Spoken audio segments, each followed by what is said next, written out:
double handoff coming. This side is Pearsall. And there's a convoy to lead Pearsall down the sideline and in. Touchdown, Sun Devils. Welcome to Sikkim 365 Radio. He'll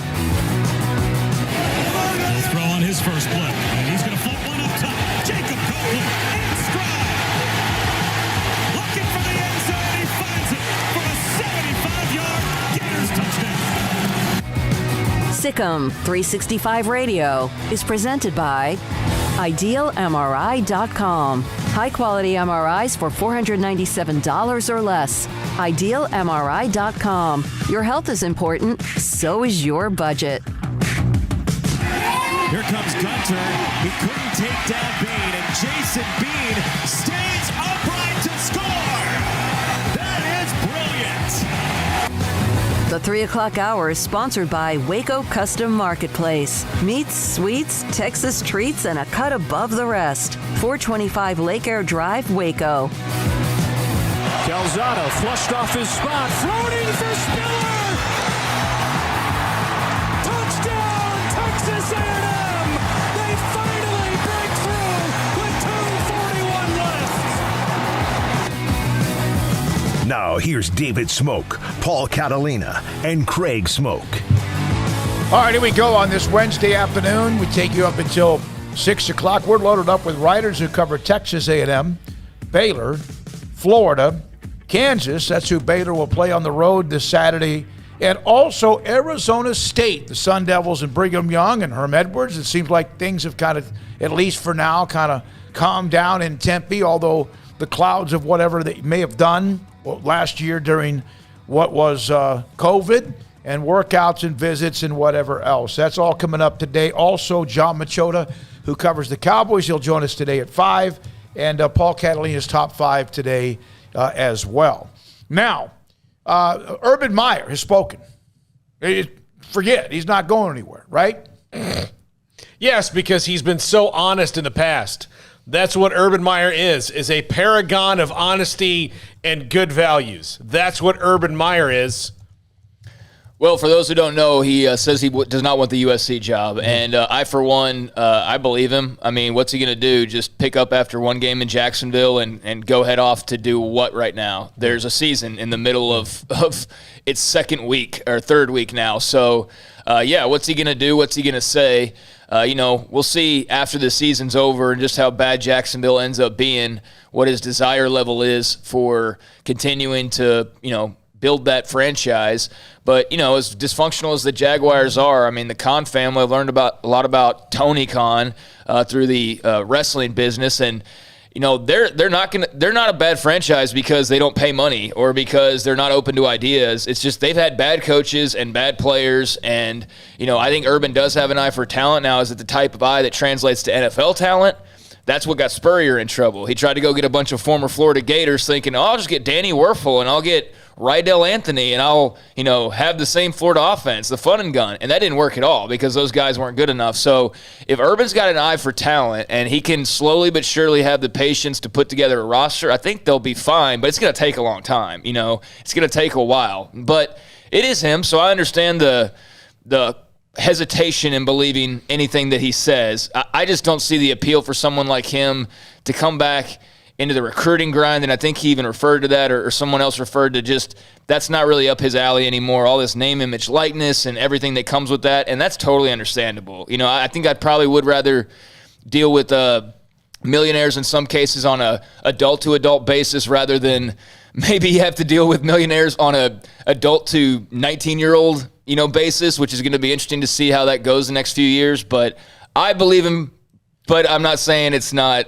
ever going to change. He knew eventually that the Clay Helton and USC that would be what happened. And if he really, really thought that was going to happen and he really wanted the job, he would have waited just another 6 to 10 months or whatever it would have been. But he has said that, and so that's him. Those are his words. No chance was exactly what he said. No chance. Yeah. This works out great for my top 5 today, by the way. Oh, okay. good. Just all right, good. We'll have that today as well. The other part of today that is of interest is there was this story today. Ross Dellinger, one of our listeners showed this to me, and I went blank just now, damn it, on who sent this to me, but the Big Ten, ACC, Pac-12 Alliance, which of course has been formed, could feature season-long matchups according to the commissioners of the conferences.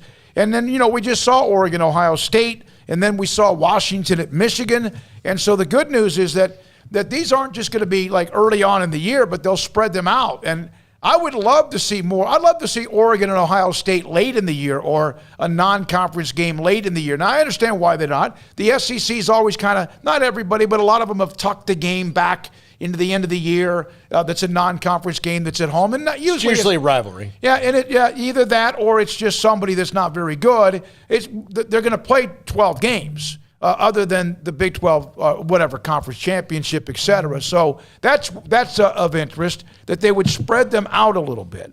But you have to have all the conferences on the same page to do that. You have Florida and Florida State at the end of the year, non-conference game, correct? Clemson and South Carolina, Georgia, South Carolina, right? And so they're going to have some of those anyway with various conferences, but that'll be interesting to find out how many of those games they're going to play. Because the conferences, how much? I don't know this for sure. I know the Big 12 plays 9 because there's 10 teams they play each other. The SEC changed it last year because they had to. There was no non-conference games. How many games do the other conferences play in conference? Is it 8? Is it 9? I don't know that.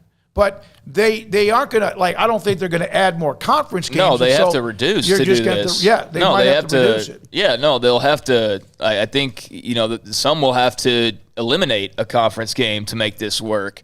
So that's part of the scheduling snafu that they're having to kind of, the scheduling they're having to unravel, but they've said, they're not canceling future matchups. So, if you have something on your schedule 2 years from now, that's still a go from all indications. And, the interesting thing about that is, it'll provide a lot of good matchups, but depending on how they schedule it, can you imagine an undefeated Big Ten champ all of a sudden having to go up against Oregon in the final week of the season? Now, with the playoff, you could lose that game and probably still get in, but if it's your second loss, it's a little bit dicier because then it comes back around to what's the playoff format look like? And it could have been your second loss earlier in the year, or it could be a huge win for you as people are trying to set themselves up for whoever makes the playoffs, whether it's 4 or 12. Ideally, that means the Big Ten, Pac-12 reducing their league games from 9 to 8. The ACC already plays 8, provides teams with 4 non-conference games rather than 3, 2 alliance matchups, and 2 against lower level of college football. I was just about to tell you that. Oh, you read it too? I was just waiting. I ran through. I just picked 2 random schedules and counted them up. The ACC plays 8. The Big Ten plays 9. So the ACC wouldn't have to do anything. The Pac-10 would have to, or the Big Ten. The Big Ten would have to drop one. But I don't think in this regard that's that big of a deal if you're going to replace a conference game with.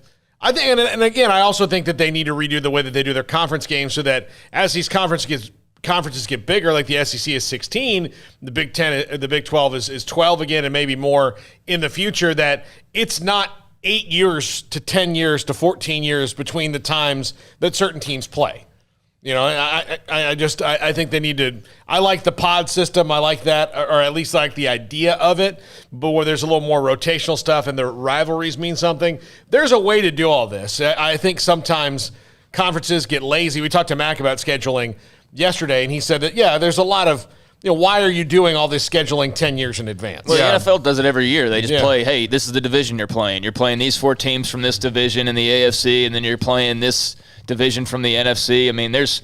There's ways to do it. I think and it's not really going to be that hard for them to do. It'll just be a matter of where are their openings and where can they squeeze games in and what games are, not going to be able to be canceled.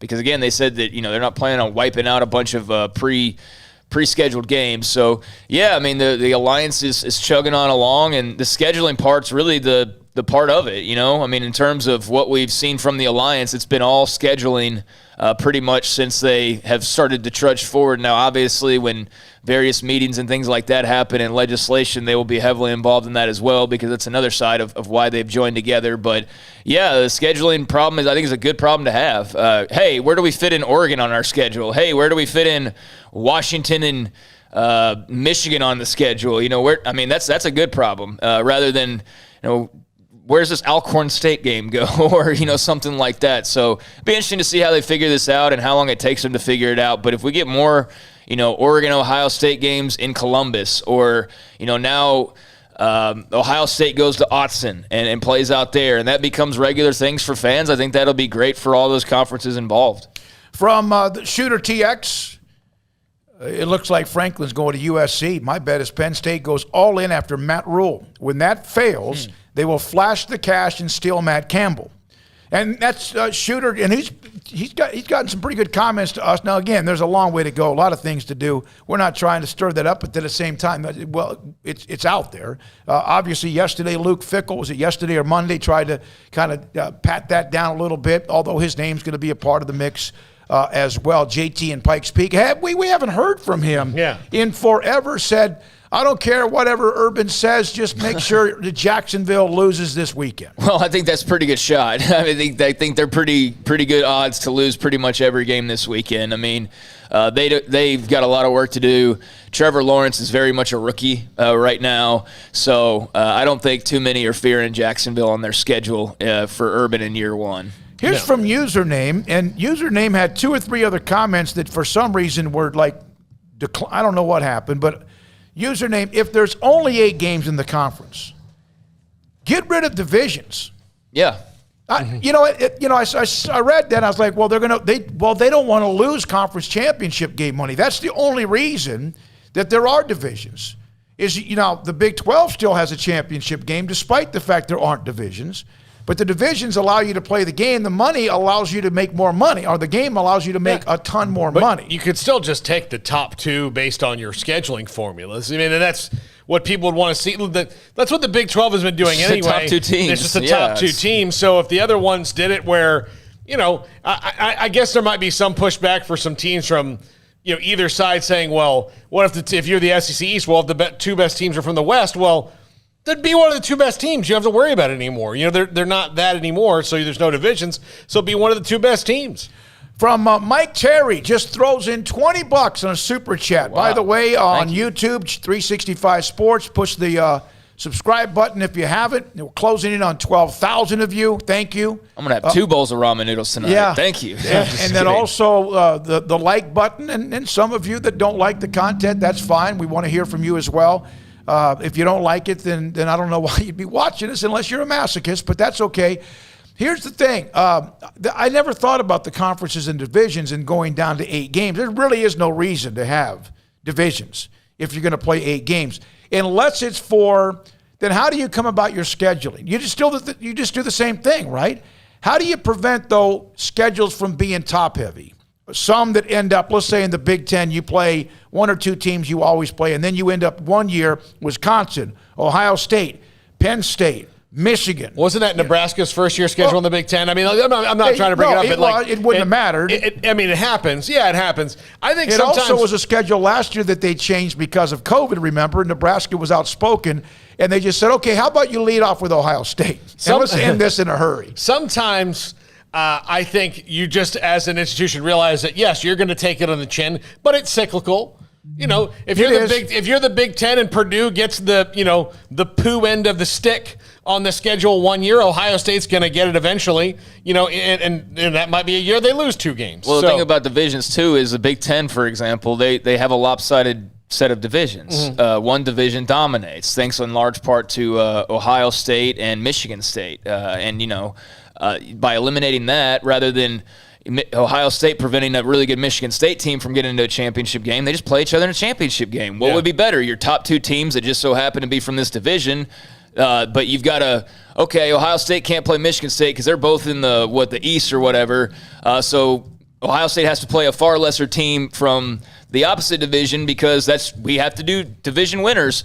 Wouldn't you rather see Ohio State, Michigan State if they're the 2 best teams? So, it would make a better game. A division often forces you into not having as good of a matchup as you would likely have. It's kind of like the Pac-12, you're right? You see the divisions and what the South is strong, or the North might be stronger. And so rather than getting a Washington, Oregon in the Pac-12 title game, you get Washington versus the South, and the South winner, let's say it's USC, is not as good as the two teams in the Happens North. a lot. So I think it's the elimination of divisions is better for your championship game. It's a better game. It's a tougher game, and should be a data point and whatnot. Well, if the Big 12 had split off into 2 5-team divisions, say, and then they had some kind of weird 3-game, 8-team, 8 not playing everybody, then you have the option of Oklahoma playing like a 4-loss TCU team. or like K-State, and instead they play Oklahoma and Iowa State, and that's the way it should be, Jacob Harrison, well, the NCAA did pass the Big 12 rule that allows conferences to have a conference title game with less than 12 teams, so why have divisions? But then Caden came up and said this, and Caden seems to always kind of have his thumb on it. Divisions are critical to travel budgets in a conference from the Rockies to Orlando, Florida. Yeah, that makes sense. Very good point. And he always seems to have incredibly good points.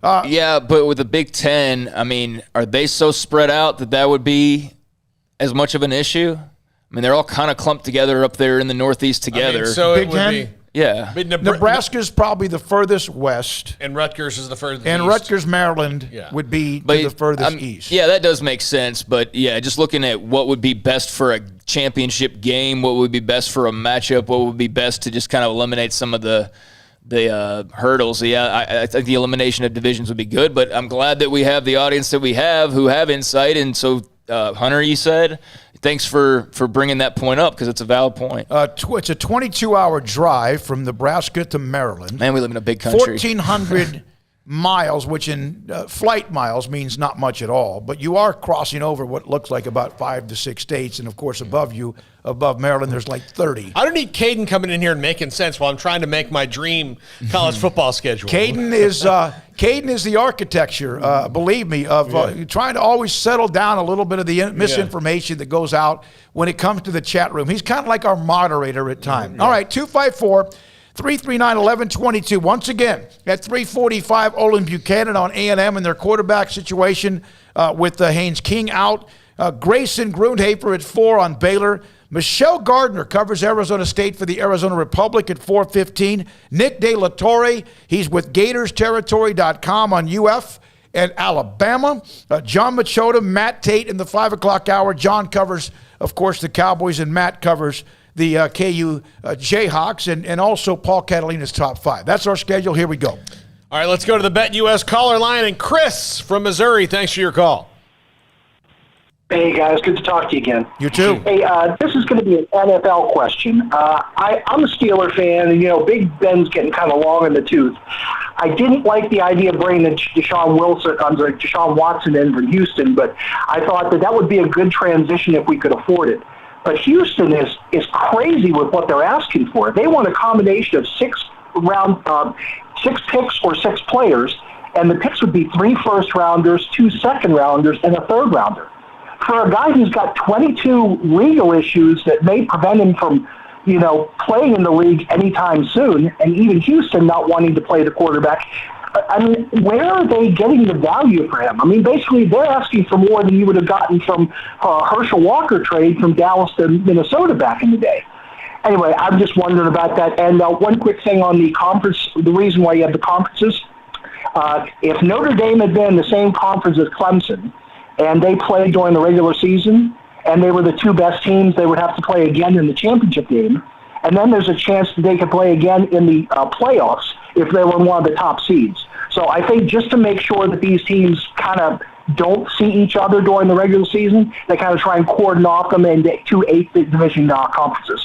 Anyway, I appreciate it. Thanks. Yeah, if in fact there ever was a year when Georgia and Alabama play in the regular season, and they have, and then they're in different divisions, and they play in the SEC, and both of them are at elite level, they might play again. In fact, they've played for the national championship, right? I just forgot in Mays, I believe it was Mays, Cameron Myers, saying that the teams that play for a conference championship should be the 2 best teams that have not played each other. That would be a nightmare scenario, unless you have 2 unbeaten teams. If you're in divisions, you can. If you're in full standings, if you go to one just group of standings like the Big 12 does, you can. But what if you have 3? Is that possible? I wouldn't think it's possible to have 3. Wouldn't think so. I don't. Well, I mean, when you get to 16 teams, you might. Yeah, maybe. Then what do you do? I get what you're saying. It'll still be tough. But the rematches have been a part of now college football. Even some bowl games at the end of the year have been rematches. I remember 1978 or 9 when Nebraska finally beat Barry Switzer in Oklahoma after a long drought. They beat them to end the year. Billy Sims fumbled a lot. It was an upset.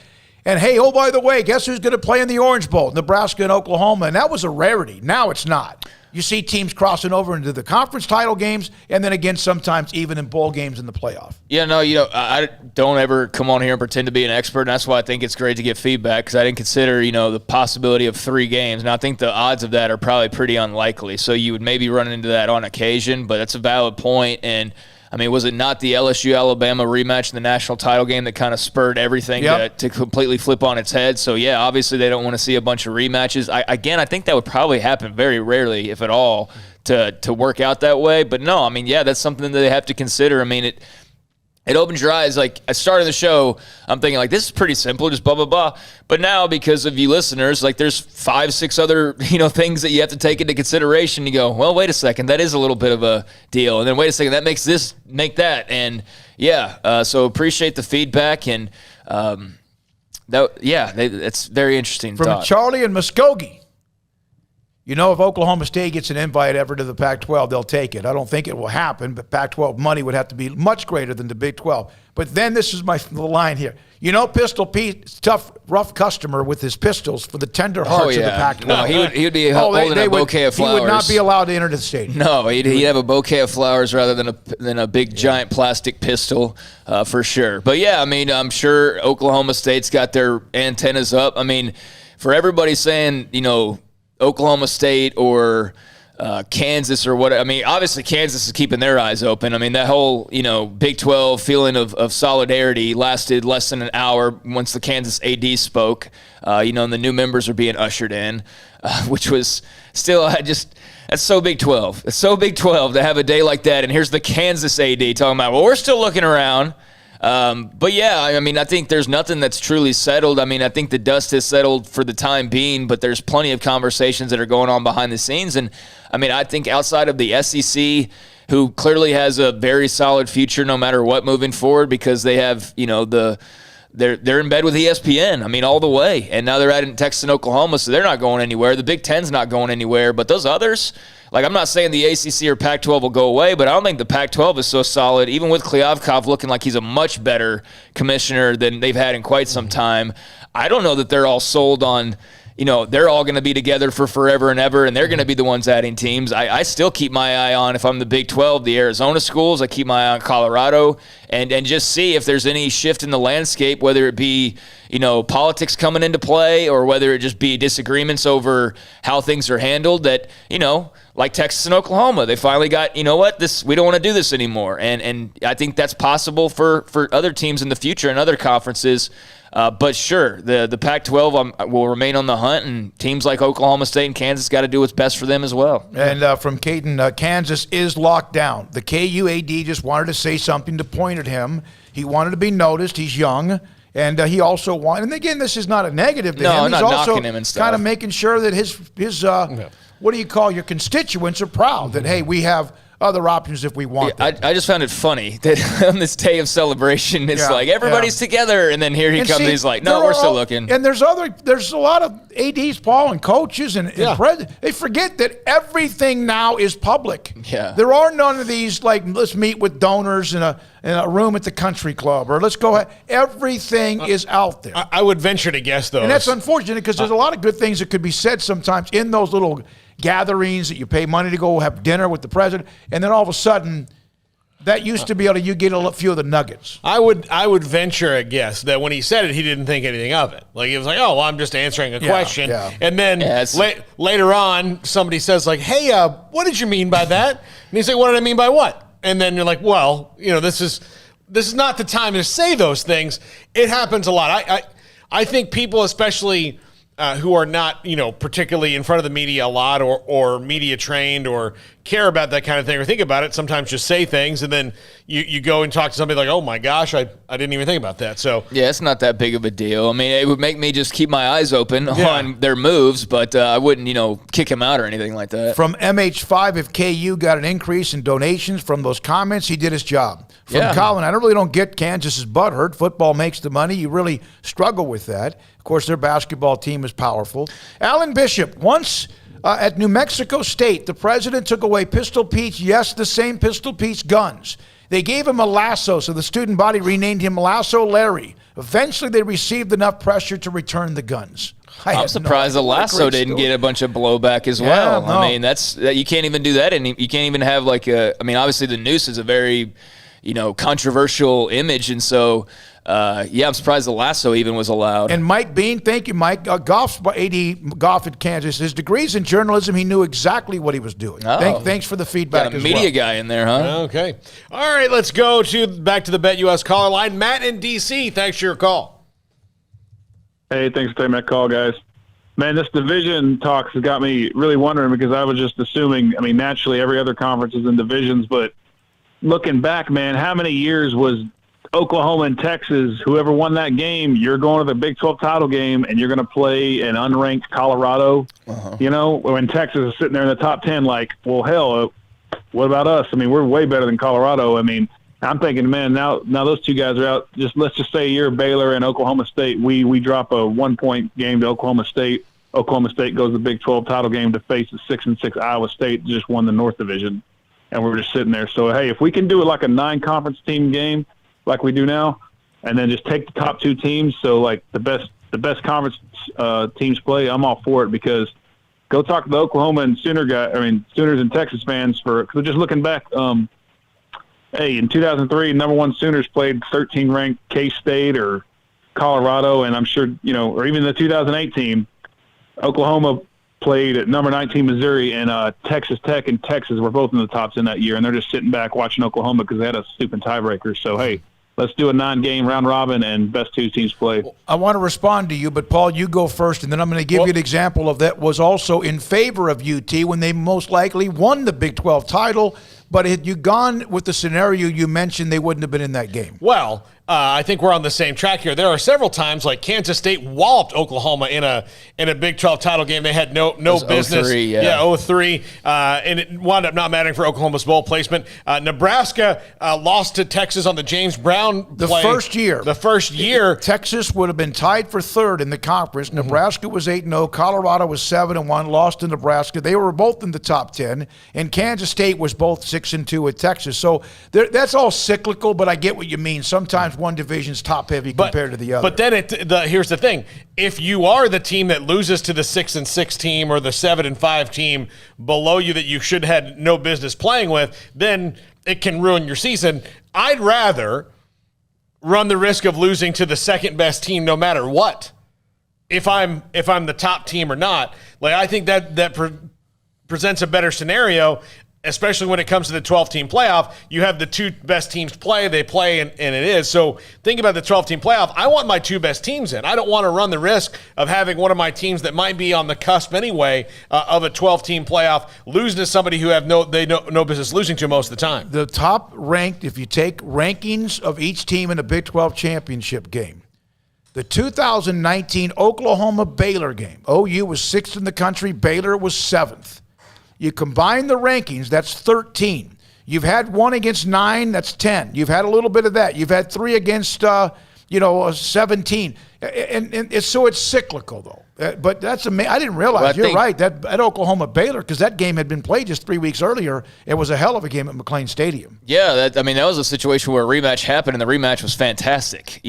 So it was good to see them get another crack at each other. But, the Big 12 championship game, since it went to just the 2 top teams, I think has been pretty good. You've had 2 versus 10, 5 versus 14, 6 versus 7, and 8 versus 12. That's not bad.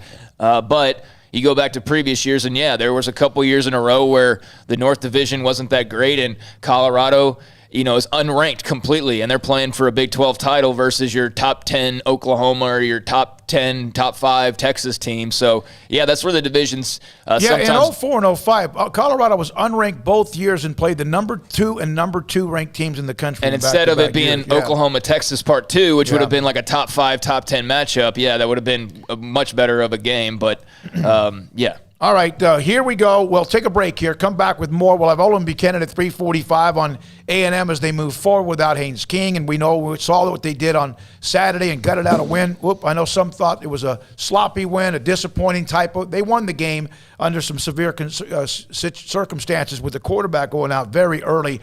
We'll have him at 3:45. But come back with more of your text, chats, and more. 254-339-1122. The 04-05 Big 12 title games. Oklahoma, number 2 team in the country versus unranked Colorado. 42-3, the final score. Yep. 05, number 2 Texas, unranked Colorado. 70-3 in the Big 12 championship game. Yeah, they popped the 70 on them. This is Sikkim 365 Radio. The Woodway Family Center continues to host clinics at the park 4 weeks throughout this fall. It's kind of ending here pretty soon. Woodway residents get a discount. Also, the flag football at Whitehall Park and sand volleyball at Pogue Park for 5 to 11-year-olds, depending on which sport you're talking about, continues as well. And you can learn more about upcoming events, things to do on the weekend with hotel access and more, downloading Discover Woodway's app in the App Store and also on Google Play. 7 hotels in Woodway, a community that boasts breathtaking beauty, the Arboretum, which is amazing to host events, close proximity to premier shopping and numerous restaurant options, and easy access to Lake Waco and just 7 miles from Baylor University, McLean Stadium, the Farrell Center, Magnolia, the Silos, or wherever else, including Balcones and even maybe us here at 101 Elm and MLK. It's discoverwoodway.com. Jeep Adventure Days are going on now at Allen Samuels. Come see the 2021 Grand Cherokee Laredo, the most awarded SUV ever, with total values of $3,250. Beautiful design, elegant style, Jeep Grand Cherokee Laredo at Allen Samuels, your home for the 2021 Jeep Grand Cherokee, located at 201 West Loop 340 in Waco. Come by, let's be friends. See dealer for details. All offers have credit requirements. It's football season. Sports bettors and BetUS.com has your NFL and college football live betting lines up for their 27th year.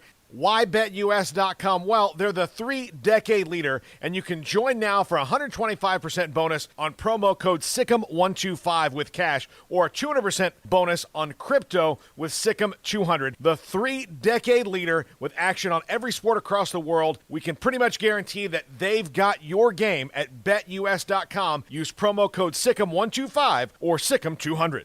One size fits all. That may be all right for an adjustable belt or cheap sunglasses, but when it comes to your financial needs, no one wants a one-size-fits-all strategy. Ben Erlinson, your Edward Jones financial advisor, knows that his most important goals are yours. That's why he takes the time to understand your needs, knowing you. That's how Edward Jones makes sense of investing. Ben Erlinson, 100 North 6th Street in Waco, 254-759-8533. Edward Jones, member SIPC. You know what would make this moment better? Pizza. Dough made from scratch and an Italian family sauce recipe pizza. 3 fresh signature cheeses making a melty blanket of perfect pizza. Bob Mock has owned Marco's Pizza franchises since 2013 and has been delivering pizza since 2001 and is the proud owner of 4 locations in the Waco area, in Belmead, China Spring, Woodway, and soon to be open in Robinson. Order at marcos.com to make any moment better. Marco's. Pizza lovers get it.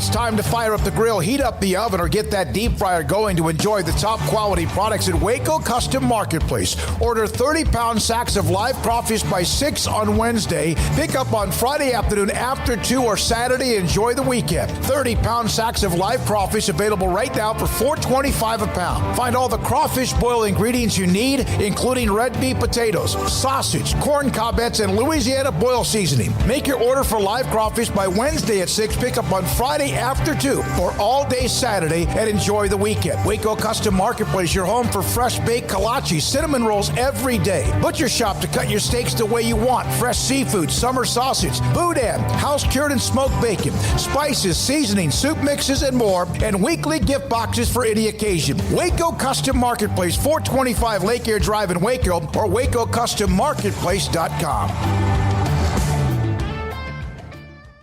Parenting is full of surprises. You never know what to expect. So after our son was born, I called my Texas Farm Bureau insurance agent to set up a life insurance policy in case something happened to me. Sawyer is now 2. And we'll soon have a sister. There's no one else I would trust with protecting my family. Stop by and see our agents at one of our 3 McLennan County locations. Coverage and discounts are subject to qualifications and policy terms and may vary by situation. Welcome back to Sikkim 365 Radio. Call us on the BetUS hotline, 254-339-1122. All right, we're back. One of the questions we did have, Paul and Craig, David Smoak, Armstrong Sims, Jack McKenzie here. We'll take your calls if you're online at 254-339-1122. Is the mention of Deshaun Watson. Yeah, we went on college football talk and didn't get to the other part of the question that we got, which was about Deshaun Watson. And I don't know if the question is just like what's going on or whatever, but yeah, it's very bizarre. It's very bizarre that the Texans had an opportunity to get a lot in return for Deshaun Watson. I mean, we talked to John McClain about this at length and had him on yesterday, so we won't have him on again for another week or so. But, I mean, it appears that they've had, several offers to be able to unload him, and I don't know. I don't get it. I wonder, I don't know if there's a situation I can think where a guy demands a trade, doesn't want to be there anymore, and then a situation pops up to where he is not only can he not be, he cannot be traded, he might not ever play again. Because of something off the field. And I think he'll probably. I'll tell you what, you have Washington that loses Fitzpatrick long term, and their quarterback situation was never that strong anyway. And you wonder about, do they reach out to a veteran that's been cut recently? But even if you get Deshaun Watson, he on that team with that defense, although that defense got riddled by Herbert, I think pretty damn good, but at the same time, he's not going to play. If you give up 6 draft picks to get a guy, you better be built then. Because if you give up 6 draft picks or a combination of players, you better be built and ready to go, because the Washington knows this in that they traded up to get Robert Griffin and then had no draft picks to build around him. And you have to you can't kind of have it both ways. So if you give up 6 draft picks for Deshaun Watson, you better be a pretty damn good team already. Why would you go and give them anything, though, if he can't play? Yeah. Well, that's the thing, ultimately, is that what are you trading for? It's almost like you back in the day when the Cowboys, and this is 50, 60 years ago, they drafted Roger Staubach knowing he had to serve his time in the military with the Naval Academy, right? But eventually he was able to play. He finished off his time. He was available. It turned out to be brilliant. But at the same time, in the case of Deshaun Watson, he may never play. And you give up whatever is a part of your stock of draft picks or players, man, you talk about rolling the dice. And I'm cynical. But if Josh Gordon, I know what Deshaun Watson was doing, but it all depends. First of all, it's a really sleazy story in a lot of ways. But if Josh Gordon can have 10 chances now, or how many he's had, you would think eventually that Deshaun Watson was going to have his chance. Not if he's going to jail for. Yeah, that's the thing. Josh Gordon is a junkie. Like I don't mean that in a very negative way, but he is. Like I'm not breaking any news there. He's had problems for his entire life with smoking weed and drinking, and I feel for him for that. And I rooted every time he seems like he's been able to clean himself up and get back on his feet. But that's an entirely different thing from abusing women, much less dozens and dozens of women allegedly, which we don't know whether that's true or not. And we've seen enough legal cases here lately to know that you don't just, the accusation, that's true, that guy's guilty. Like, we've learned that you can't do that. But, it's a much different scenario. I know what you're saying, but it's a much different scenario. I'm curious as to why the Texans wouldn't just take whatever they can get for him. But maybe there's a belief that, he will get cleared or something. But then again, they've been pretty adamant that he's never going to play for them again. So I don't know why you wouldn't just unload him when you have a chance. Apparently the Dolphins were one of those teams that backed away because the asking price was too high. But, I don't know. I don't get what the Texans move it. What would satisfy them and what it would take. Because to me, and this is why I'm not an NFL GM, I would have looked at some of those offers that were reported and been like, okay, cool, have him. But maybe there is that feeling of if he's cleared, then he's worth a lot more than what's being offered right now. And Scott LaRock on the chat room has good points. Like, Vic went to jail. I don't think Deshaun Watson's going to ultimately wind up in prison because it appears that this is in the civil phase right now. But if he gets clear of these civil suits, Chris from Missouri mentioned that he's a Steelers fan. The Steelers got through the Ben Roethlisberger thing, which is similar to this on a smaller scale as far as numbers go. But Deshaun Watson I'm cynical enough to believe that no matter what Deshaun Watson's done, somebody's going to give him a chance to play in the league again. And maybe he's done or not done anything. I don't know, but I think he'll probably play in the league again. But if I'm a team, I'm not making a trade until I know for damn sure he's going to play. Like, right now, I'm not making a trade with the Texans, knowing that I'm not going to have this guy for this year more than likely. Forget about the talent, which would be great. It's the drama and the distraction of him being now your problem if you, in fact, pick him up in a trade. That's Deshaun Watson. It's a weird story. It really is. It's a very strange story, and it just is going to have to play out some more, I suppose. Here's something that our web sent to me. Football subdivision conferences with fewer than 12 members will be able to hold a conference championship game in addition to allowing 12 regular season games. That was decided, this has been a while, back in 5 years ago. And the Big 12, of course, needed that too. Eventually they started back with the Big 12 championship game. So when we were talking about the conferences, like, for example, the Big 12, if they ever dropped to 8, though, then if there was been a Texas-Oklahoma exit and the other ones aren't available, then you're skating on thin ice when it comes to that. And you got to get some sort of waiver.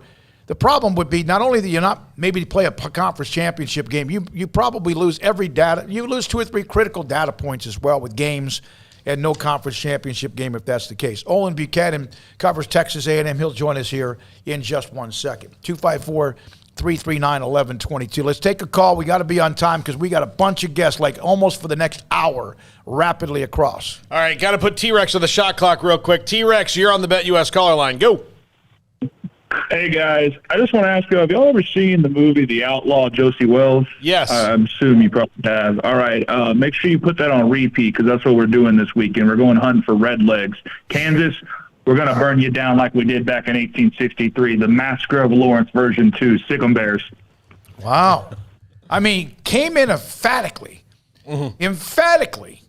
And T-Rex, I saw, was trying to work on parking passes and much more as he travels the world to follow his fighting Baylor Bears. Yeah, I don't know about the comparison, but I do think that Baylor is going to walk into Lawrence, and I think that they should win handily. I do. I've looked at a lot of different parts of this game, and there is no part of this game outside of just the effort level of Kansas that makes me think that Baylor doesn't win this game by 2 or 3 scores, and I'm being modest with that. I think it should probably be more than that. Lance Leipold is very early on in his tenure. I think he's going to be great for the Kansas football program.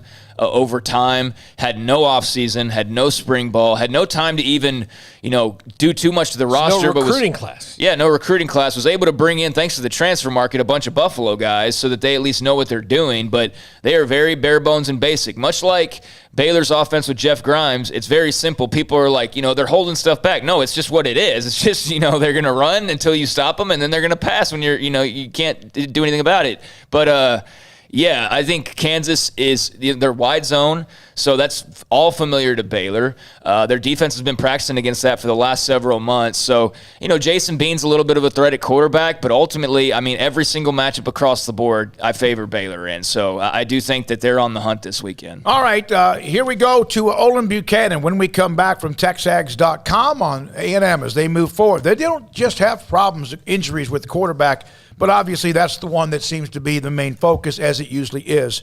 And this is Sikkim 365 Radio. Richard Carr, Buick GMC Cadillac, got a lot of great deals going on right now over at Richard Carr. They had Labor Day savings event, but Labor Day's come and gone. That's okay, though, because Labor Day sale pricing is continuing on for the rest of the month. We're at the midway point, so you still got a couple of weeks to take advantage and come by and see those yellow tag Labor Day savings on new and used cars on the lot. Among the premium pre-owned cars and trucks that Richard Carr is loaded with right now, you can know, no matter what model, what vehicle you're looking at, that each of them have gone through a 172-point inspection before hitting Richard Carr's lot. And with dozens of lenders, Richard Carr wants to say yes when others say no. 100% credit approval is always their goal. If they don't have the right car or truck on the lot for you right now, because the car business is kind of strange, quite frankly, ever since the pandemic hit, they will put you first in line for the many cars or trucks that will be coming their way over the next few weeks. Get your name on the priority list now to get the perfect vehicle for yourself as soon as they arrive. And some of the vehicles they are offering, well, they've got the line of Cadillacs, the ultimate American luxury vehicle. You've got sophisticated looks and powerful and exhilarating drives with any Cadillac model. In a Richard Carr Cadillac, they'll find the right model for you, whether it's a smooth and powerful CT4 sedan starting at only $33,395, or maybe it's the lineup of SUVs, the XT4, XT5, or XT6, in various styles and sizes to fit your lifestyle. And if they don't have what you want, again, they'll put you on the priority list, so when the cars do hit the lot, you will be first in line. They're your local hometown dealership for those of you here in the Central Texas area, so give them a chance to earn your business with great prices, free oil changes on new cars and trucks, and superior service after the sale. And they can bring the test drive to you, or you can come by the dealership and see the yellow tag Labor Day savings all month at Richard Carr. They are owned, operated, and run by loyal and proud Baylor Bears. From the first workout to the last practice, sports is an incredible challenge. Hi, this is Dan Engel with the First National Bank of Central Texas, and we're proud to support each athlete, every parent, and our educators. From families, small businesses, to the biggest industry, we're here to help. With remarkable products like instant issue debit cards free at all of our banking centers, we've got banking ideas that fuel big dreams. The First National Bank of Central Texas. Familiar faces making local decisions. Member FDIC, Equal Housing Lender. Do you or your kids get nervous about going to the dentist? Stonewood Dental, Dr. Steve Childress, he can help. I've spent a career taking care of patients who as children had bad experiences, and now they're adults that hate going to the dentist. If I get a kid at 3 years old and they come every 6 months and it's a happy experience, it's normal for them. Now they have an accident at 6 or 7 or 8 at school. Now they have a broken tooth or a trauma, and they have to come here. They're used to lights, they're used to water in their mouth, they're used to experience, they already trust us. It's amazing what we can do with that kid without it being a negative thing. But if I see a 6 or 7 or 8 year old that's never been to the dentist, and now they have a trauma or an unfortunate unexpected toothache, it's harder to do that for that kid and it not be somewhat of a negative experience. So bottom line is I try to teach kids and adults and teenagers and everybody the way I'd want my family treated, which is where it's a necessary part of life. You just take care of it. It doesn't have to be that big a deal. Learn more, stonewood-dental.com. With so many companies and policies out there, it gets so confusing shopping for insurance, and I never know if I'm getting the policy that's right for me. Luckily, I met the team at the Niche Group Insurance Agency. With the Niche Group, you can go to one company and get access to coverage options from many insurance carriers, and you get to speak to a real person about your specific coverage needs. With the Niche Group, I know I'm getting the right coverage at the right price. If you need insurance, talk to the experts at the Niche Group at 1-800-258-8302. The thing about having a naked truck is that you get exposed for the equipment you don't have. Take, for example, your rear end. If you don't have anything back there, you're exposed about what you don't have, and that's a life. However, if you cover that rear end with a hitch, you're telling the world, hey, I got a little junk in my bed, and I'm ready to pull something. A camper, RV, boat, trailer, jet skis, heck, even a bike rack. A hitch says, I have a life beyond driving my truck to and from work. And Pickup Outfitters is the place to get a hitch for your truck, SUV, van, even some cars. We sell and install just about any kind of hitch you need. Receiver hitches from light to heavyweight to pull just about anything. And gooseneck hitches and fifth wheels when you're ready to pull the heavy stuff. And don't forget trailer and brake controller wiring. It's so important to have wiring professionally and correctly installed by the pros at Pickup Outfitters. So it's time to cover that gaping hole in the rear end of your truck with a hitch. Installed by Pickup Outfitters. Check us out online at createacommotion.com. Hey, this is Bryce Petty, former starting quarterback and two-time Big 12 champion, and I know firsthand the importance of being in top shape both on and off the field. So listen up, men. If you're feeling beat down day in and day out and looking for that high-performance edge that separates the men from the boys, then look no further than the Petty Clinic Low T in Waco. Petty Clinic is a comprehensive men's healthcare clinic with an atmosphere catering to men. Board-certified Dr. Kent Petty has a special interest in offering the highest quality medical care to men of all ages. Some of the services offered include screening and treatment for low testosterone or thyroid, infertility, high blood pressure, diabetes, high cholesterol, sleep apnea, while offering comprehensive wellness exams and complete men's health lab panels. High performance men, remember, it's not just a Petty thing. This is Bryce Petty, encouraging you to reach out and Google search Petty Clinic Low T or go to pettycliniclowt.com and get your complimentary lab screening today. Welcome back to Sikkim 365 Radio. This segment with Olin Buchanan of TexAgs.com is sponsored by Waco Regional Tennis and Fitness, with over 40 group exercise classes Monday through Sunday on Lakeshore Drive in Waco. All right, here we go. Texas A&M 2-0, beat Kent State, and then went out to Boulder and survived under some circumstances when their quarterback Haynes King went down. He's out for some time.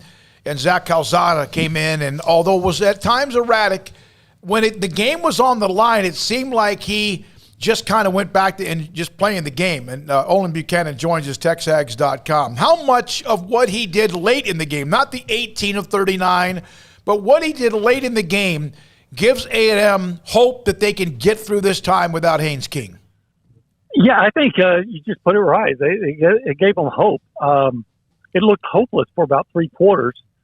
He was missing wide open receivers and just making some bad decisions. But when it got to crunch time, first he led A&M on a drive that could have given them the lead, and then he scrambled and for what could have been a touchdown or at least a first down at the one, he tried to reach the ball over the goal line and lost it.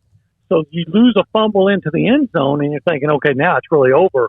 Defense played great. He gets the ball back, and then he comes back and completes 4 passes on a drive, including an 18-yarder, which is threw about as nice a pass as you can throw, rolling to his left and throwing back across his body to Isaiah Spiller on a wheel route in the end zone and went and pulls it out. So I think you take two things. You say, all right, he showed that he had some ability, but and he got better and he played better in the fourth quarter. So it's almost like, I don't know, maybe the game slowed down for him.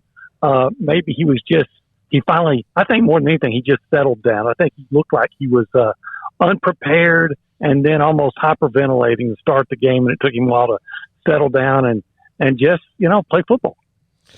How much will it help that he will get all the reps this week? And I know that in college it's probably not as bad as the NFL, where the backup might get 9 snaps in 3 days of practice, but how much will it help that he will be the number one guy this week?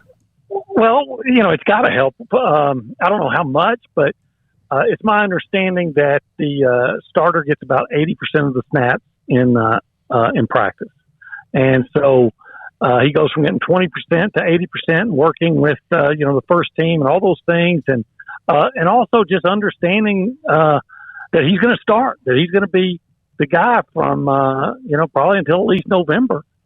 So he goes in with a different mentality to get not just physically but mentally prepared. Olin, good defense can win you some championships, huh? I mean, defense has been the story for them, especially in light of that injury. Yeah, I think what they're going to hope for is to pull off what Georgia pulled off in 2017. You might remember Jacob Eason getting hurt in the first game of the year, and then Jake Fromm took over and led them to an SEC championship and got them into the national championship game where they lost in overtime to Alabama. That would obviously be a best case scenario. I think the way they're going to take it, and the way that it's almost coach speaking cliche, but I think it's never more correct than now, is you absolutely take it a week at a time and just hope that he gets better and keeps getting better, and you hope that defense keeps getting better and keeps getting better. The defense allowed a lot of yards in the first half, but they came up with a couple of big plays once they stopped them on downs.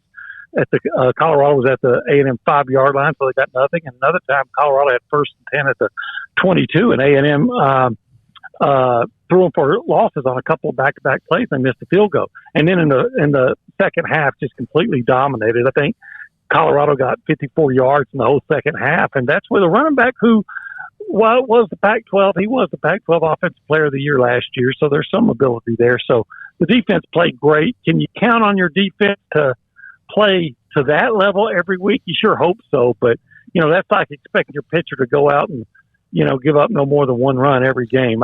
He may do it a few times, but if that's what you're banking on, you're probably going to lose it. No matter what conference you're in, you cannot look ahead. And obviously A&M has New Mexico, is that right, this week? And that should be fine. But then there's this game in a couple of weeks against a team that again, an overrated Texas. People got overmodulated with them after the win against Louisiana. And hell, I might have been one of them. But they look good in how they did it with what Coach Pittman's building there. That game, all of a sudden, how much did that catch the attention of perhaps teams in the West Division?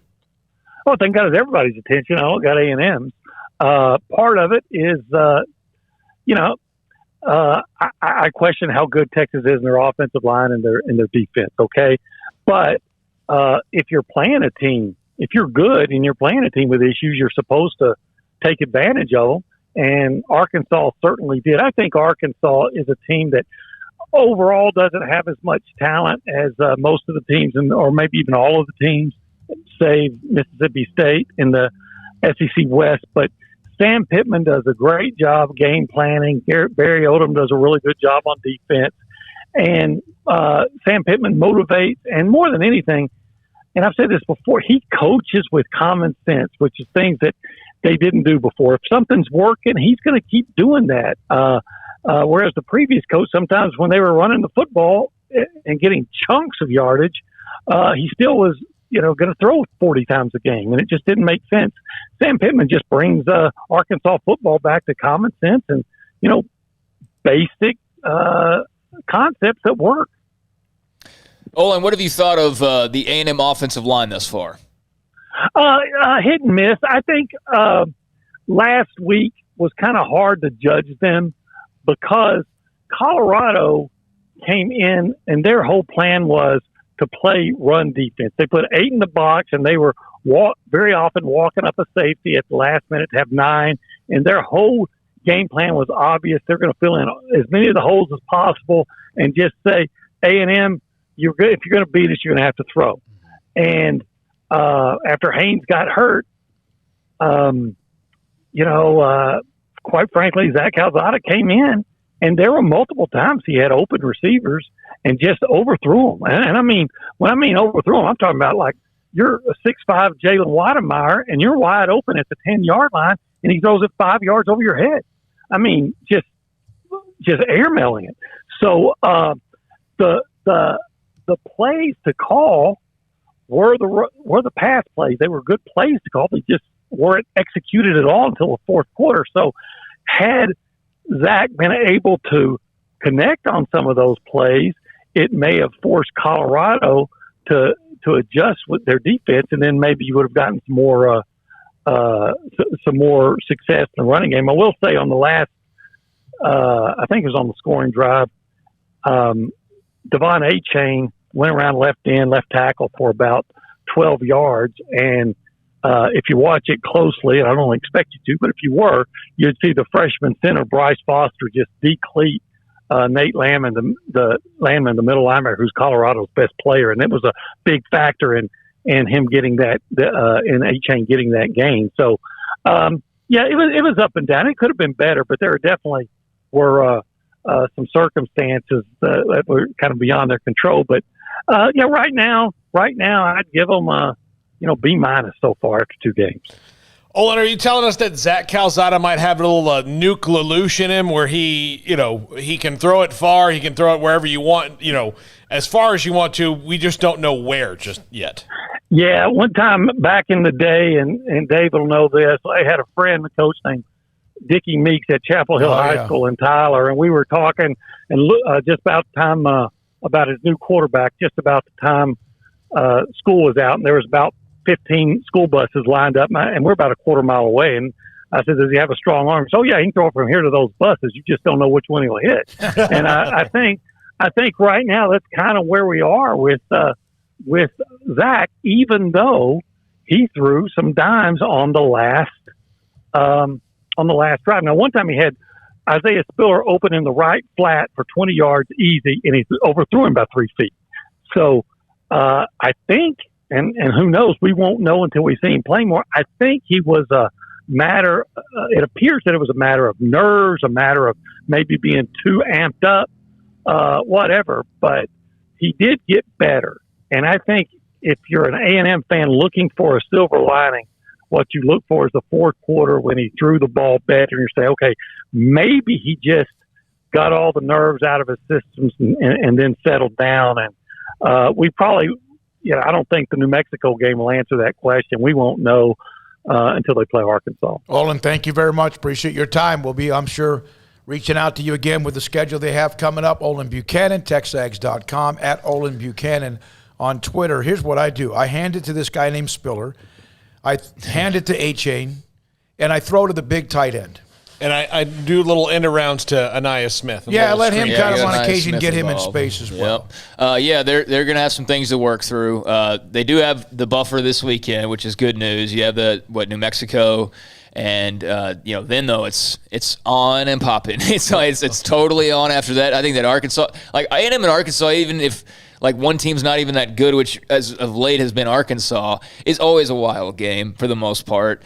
So now I think, both should take care of business this weekend, and that should set up a little showdown in Arlington here in 2 weeks. That'll be super juicy. And, that's the thing about that SEC schedule is you turn right around and you play New Mexico, but then it's Arkansas. Then I think they've got Mississippi State, it's Alabama, and so poor news, poor timing for the Haynes King injury. But at least Calzada will have a couple games before the grind really starts. You know what though? That was going to be a possible weakness. With all due respect to what Haynes King was as a high school player, he didn't have the greatest senior year. He won a state championship, and he was the straw that stirred the drink. Coach's son, all that, we know that. But I thought that there might be some bumps in the road only because of the fact that, man, that's just a different animal to try to ask a young quarterback to go. Yeah, I know Alabama's got a young quarterback, and I know that, and look what Ohio State's dealing with. That guy's been good, but he hasn't been great, Stroud.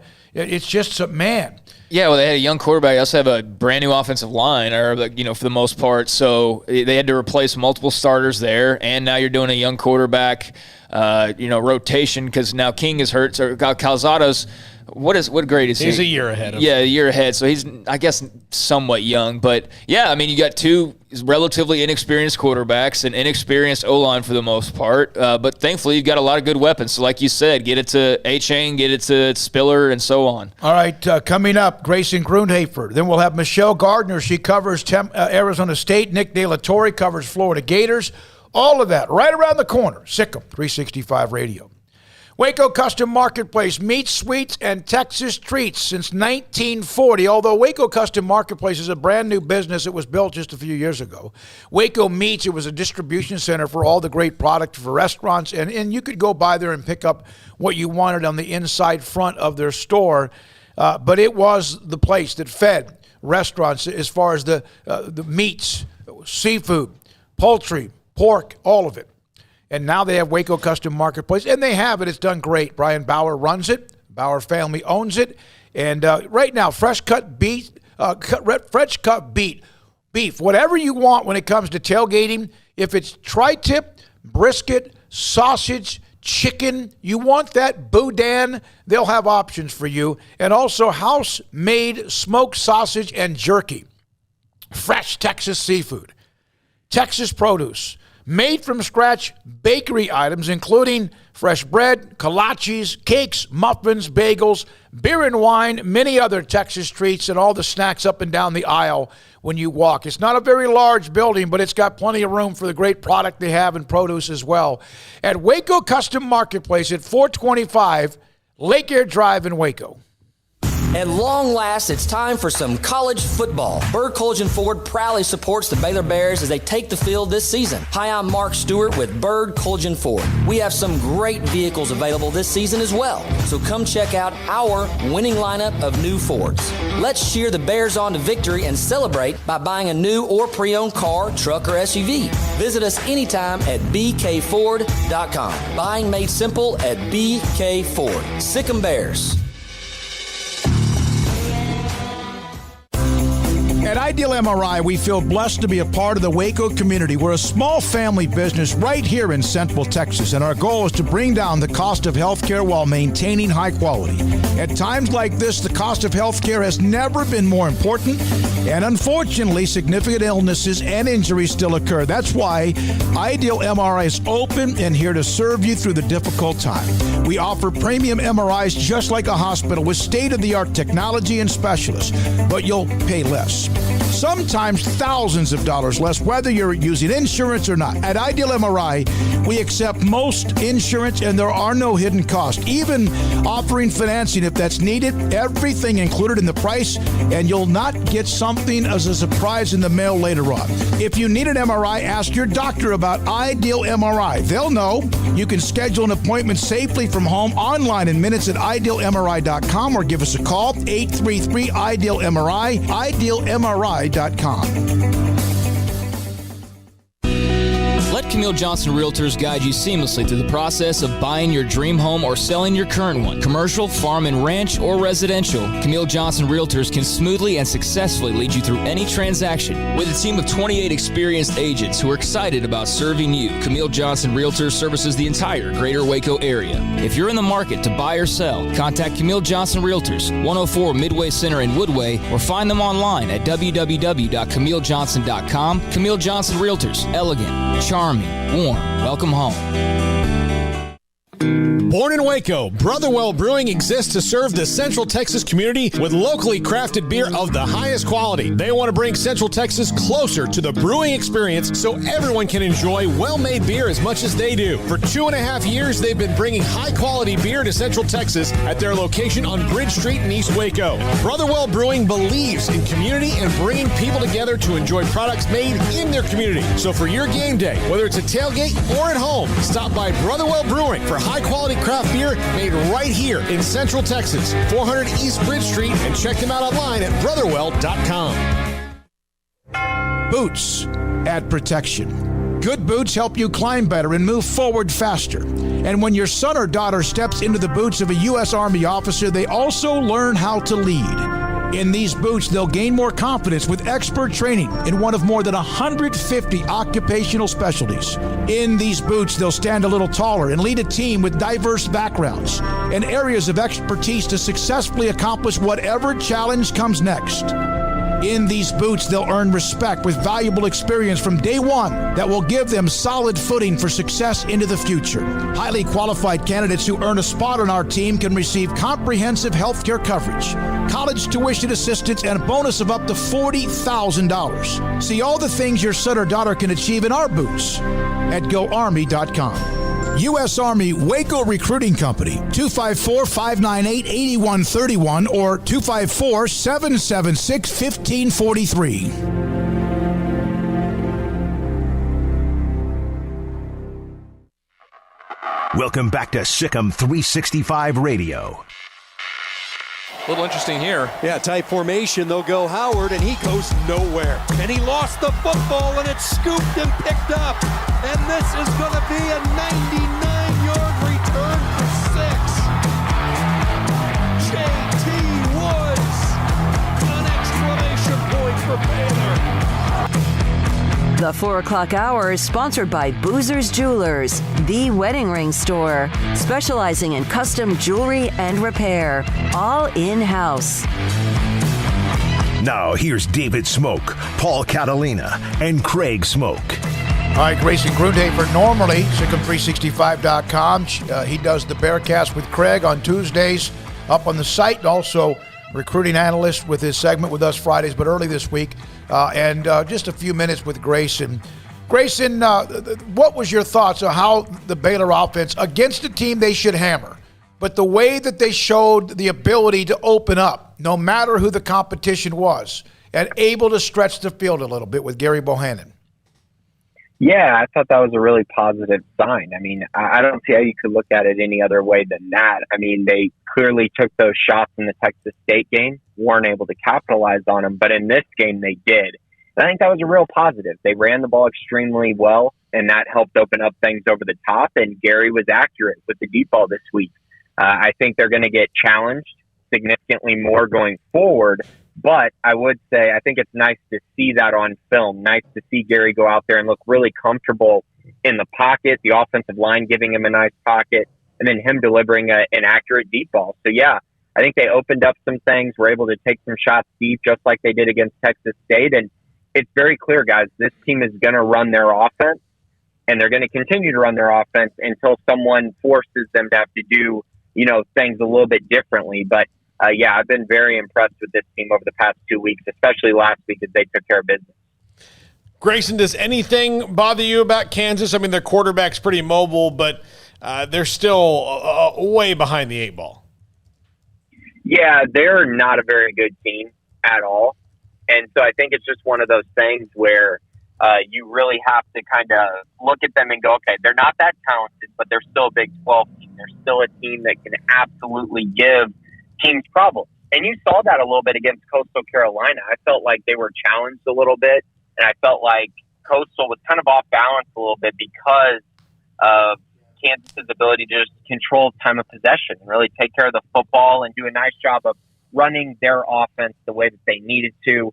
I think they're well coached, and I think they're a team that is going to try to play ball control football. And unfortunately for them, I think they're facing a Baylor team that kind of wants to do the same thing and has been more successful at it and has had more time with it under Jeff Grimes. And they're, both teams run the wide zone, and so there's some similarities there. But I don't see Kansas giving Baylor too many problems. I would say I think that these cornerbacks are going to be more similar to Texas State, if not a little bit better. So it's going to cause Gary to have to be more accurate, just like he was against Texas Southern. But, the room for error is going to be much slimmer against Kansas. And so it's going to be very important that they take care of the football and really capitalize when they're given the opportunity. Grayson, what have you thought about Matt Jones through these first 2 games? I mean, in terms of players coming back, there were a long list of names that we knew were going to be impactful guys like Petrie and Ebner, and they all have been. But in terms of like a second level of younger players starting to emerge, I think Matt Jones is one player to watch, and it was very active last week. What are your thoughts on him or perhaps some others you've noticed starting to take a next step? Yeah, during his recruitment, he was a guy who it seemed very evident that he was going to play some sort of outside linebacker role. That's what Matt Rule recruited him as. That's what he camped as when he came to Baylor camp back during his recruitment. And he really excelled at that. And Matt played outside linebacker at Odessa Permian. He also played middle linebacker there his sophomore season. So he's very versatile. And I think the thing with Matt that we're kind of seeing is that he's just too good of a player to keep off the field. And having Dylan Doyle, having Terrell Bernard, there's just not room for him to be a starter at one of those positions at the Mike or Will. So I think they found a creative way to get him on the field, put him at the Jack linebacker spot. I still think he's a very capable backup at the other 2 spots as well. And I think his future could still be the Mike linebacker spot. But he's too impactful to keep off the field. And you're seeing it. He can pass rush. He can get into the backfield and disrupt things in the run game as well. Just a very good player. And I also think, the fact of the matter is he's an older player. He's been around for a while, and he's a little bit more seasoned. And I like that about him. And I think he's going to be a very good player for this team going forward. And I'll also mention, whenever they do get Garmin Randolph back, which hopefully happens sooner rather than later, I think he and Garmin will be a very nice duo at the jack position, with Garmin playing a little bit of, the end spot as well, and Matt maybe playing a little bit of the Mike and Will. But I think those two guys are going to be very important for this defense going forward. Grayson, I got one more question, and if we have a couple more, then we move on to another guest. And thanks for joining us today, since you're not going to be here later in the week. The offensive line, that wide zone, we've seen what it's done against teams, again, that they should push around, although they didn't always do that with Texas State. They ran for a lot of yardage. It's the hustle plays. Colt had a video of Khalil Keith going 50 yards down the field. I asked Dave Aranda about it. Those things to me are contagious, but also signs of people who want to do what they're doing, play football. Yeah, and you saw it with that clip that you're talking about. Khalil Keith just running as hard as he can all the way downfield, trying to make those final blocks. And I know there was a clip, I want to say it was last year, where you had John Lovett, sprinting past Treston Ebner on a kickoff return touchdown. I think that was in the opening weekend against Kansas last year. But I think you're seeing signs of it continue under Dave Aranda, guys that really want to win and compete. And to see that from a big guy like Khalil Keith, that is contagious. And I think if you went and watched the film of their first two games, I think you'll see moments where those things are happening somewhat frequently. And I think it needs to continue to happen. This is a team that, has goals, has aspirations. In order to get there, you got to be the hardest working team. And I think you're seeing Baylor really work hard, and I think you're seeing a buy-in out of this entire group. So, yeah, that was great to see. To see someone like Khalil Keith, especially, a guy who, has struggled to really get on the field consistently over his first few years at Baylor, he's really starting to come into his own. And he and Gavin Byers are going to be very important to this offensive line, whether that's, whichever one will be the starting right tackle going forward, and whichever one's going to be depth for the rest of the offensive line. Both of those guys are extremely important. So it's great to see Khalil Keith really have success and really take that role and take initiative. And I really love seeing that. Every Tuesday, Grayson and Craig do a full hour plus Bearcast, the podcast. It's available on the Sikkim365.com in the premium section, elsewhere, also up on Twitter. And then, of course, our Friday guest with recruiting and much more. We'll get back to Grayson a week from Friday again. Yeah, John Lovett still hasn't played for Penn State. I'm not sure what is going on there, if he's got a COVID thing or if it's an injury or what, but he has not registered a stat in these first couple of weeks. So, we got to watch him at Baylor for 4 years. He actually would have been perfect in this offense. You imagine him, the way John Lovett ran, just straight and fast in this offense.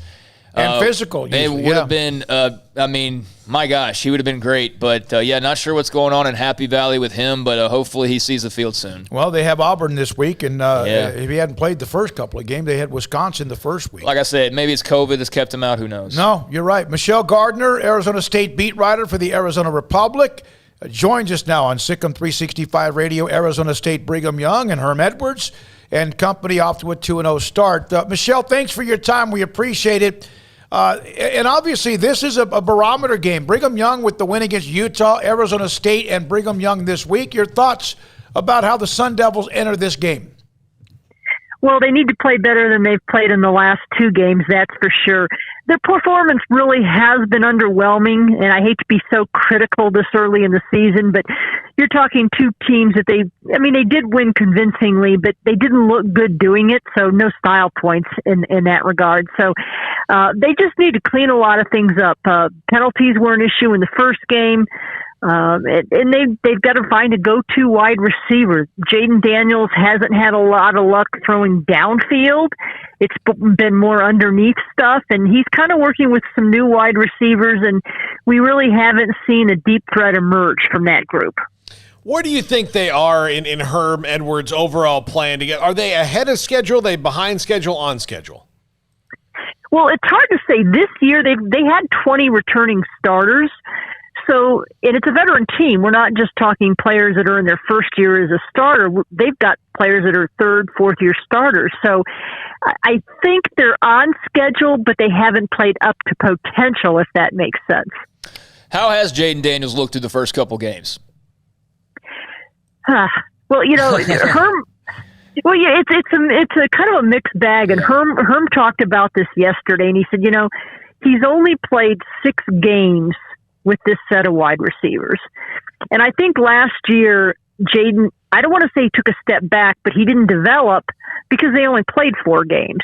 So he comes in as a true freshman, did a pretty admirable job as a freshman, and then last year they had the COVID year. And their first and second games were separated by a month. So he really didn't have that developmental window that was so important for his sophomore year. So I kind of think we're still seeing it now, if that makes sense. Sure. How much have they been able to push whatever those dark clouds were from the offseason, the news about whatever happened, the NCAA, maybe the possible violations? Is that even a part of the radar right now? Well, it's not if you talk to the players. They just say it's business as usual. I don't think they think that's not kind of in their mind when they go out there. I do think that as far as the mentality around the program is, they're all in this year because you don't know what's going to happen next year.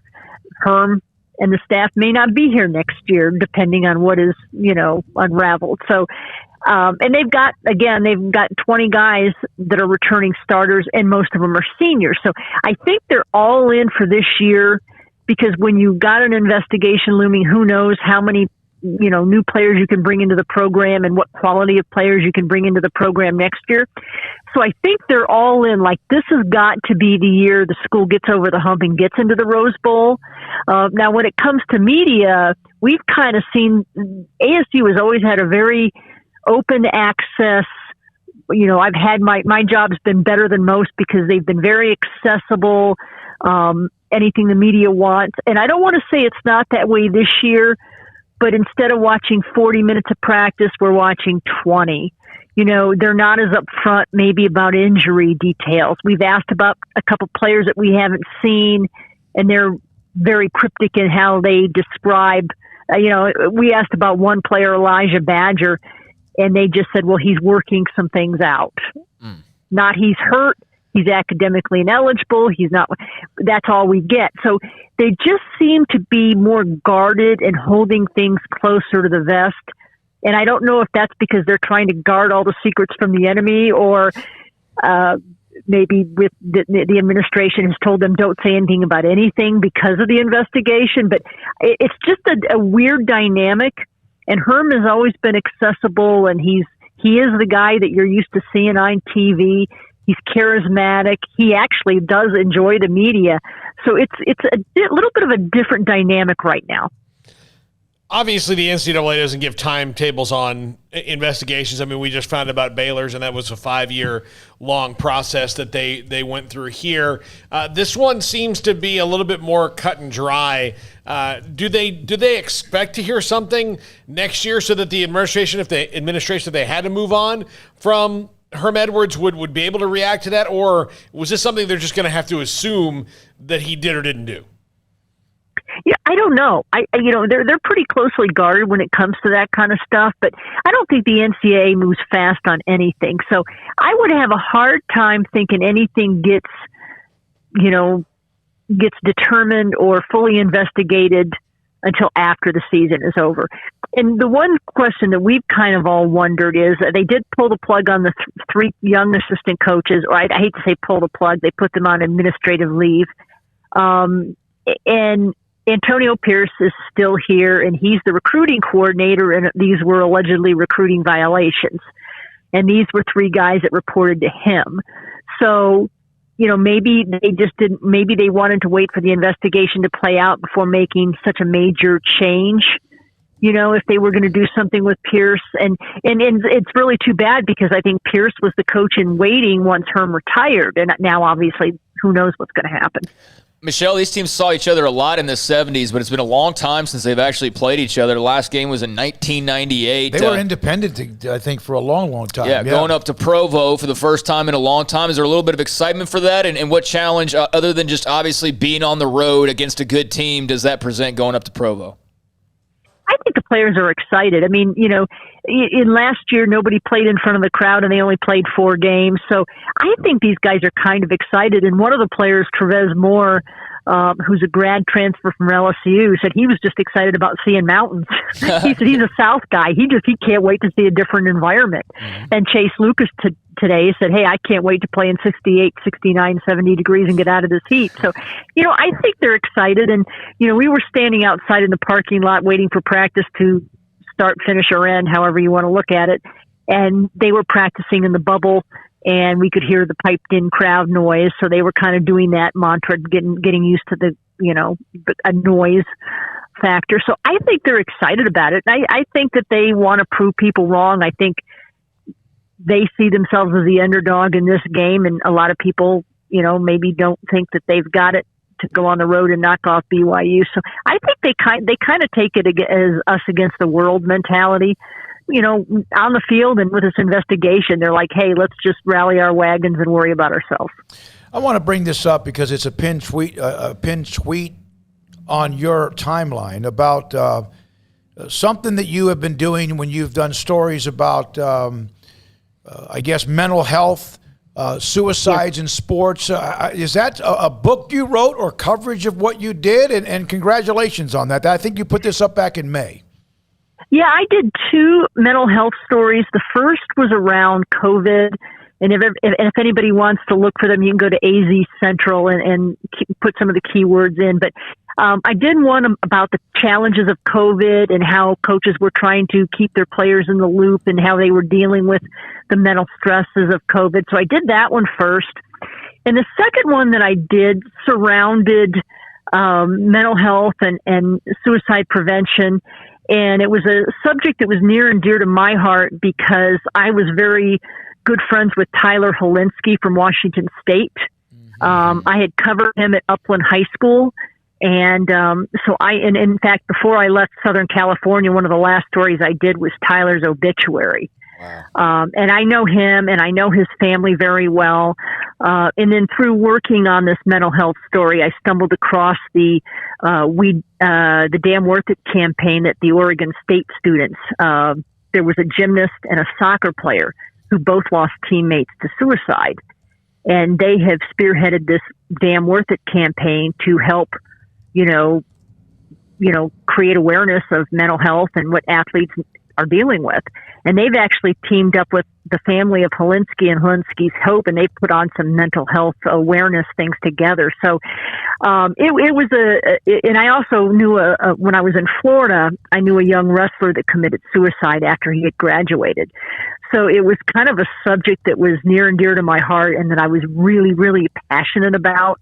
And, in the summer when we're not covering college basketball and college football is when we have the time to really work on projects like that. So, if you want to go to AZ Central and look up the stories and just keyword Tyler Helinski or Damn Worth It, the stories should come up. But I just put the link. I just put the link of the story up on our chat room, so that's good. Oh, good, yeah. Great. But it was just a really, really compelling, complex issue, and I think we're seeing athletes now, whether it's Naomi Osaka or whoever, talking about mental health issues, and I think it's good that it's something people are talking about now.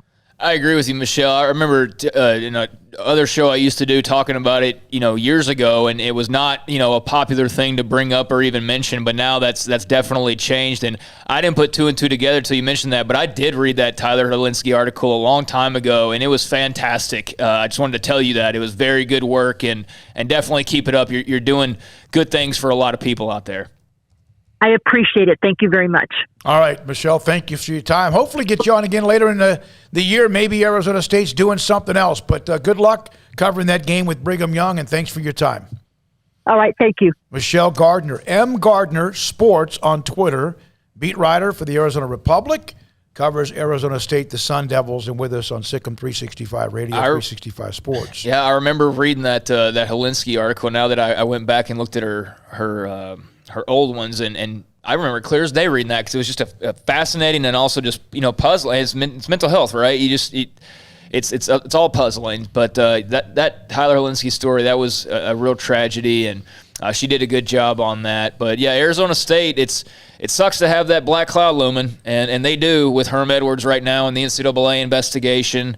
It should be a good game. Arizona State and BYU have some history, although they haven't interacted in quite a while now, but they get to reignite that a little bit, and that should be a beautiful setting out there in Provo, so that'll be a fun game. Bill Dingspeed on the chat room asked if anyone had been to Sun Devil Stadium.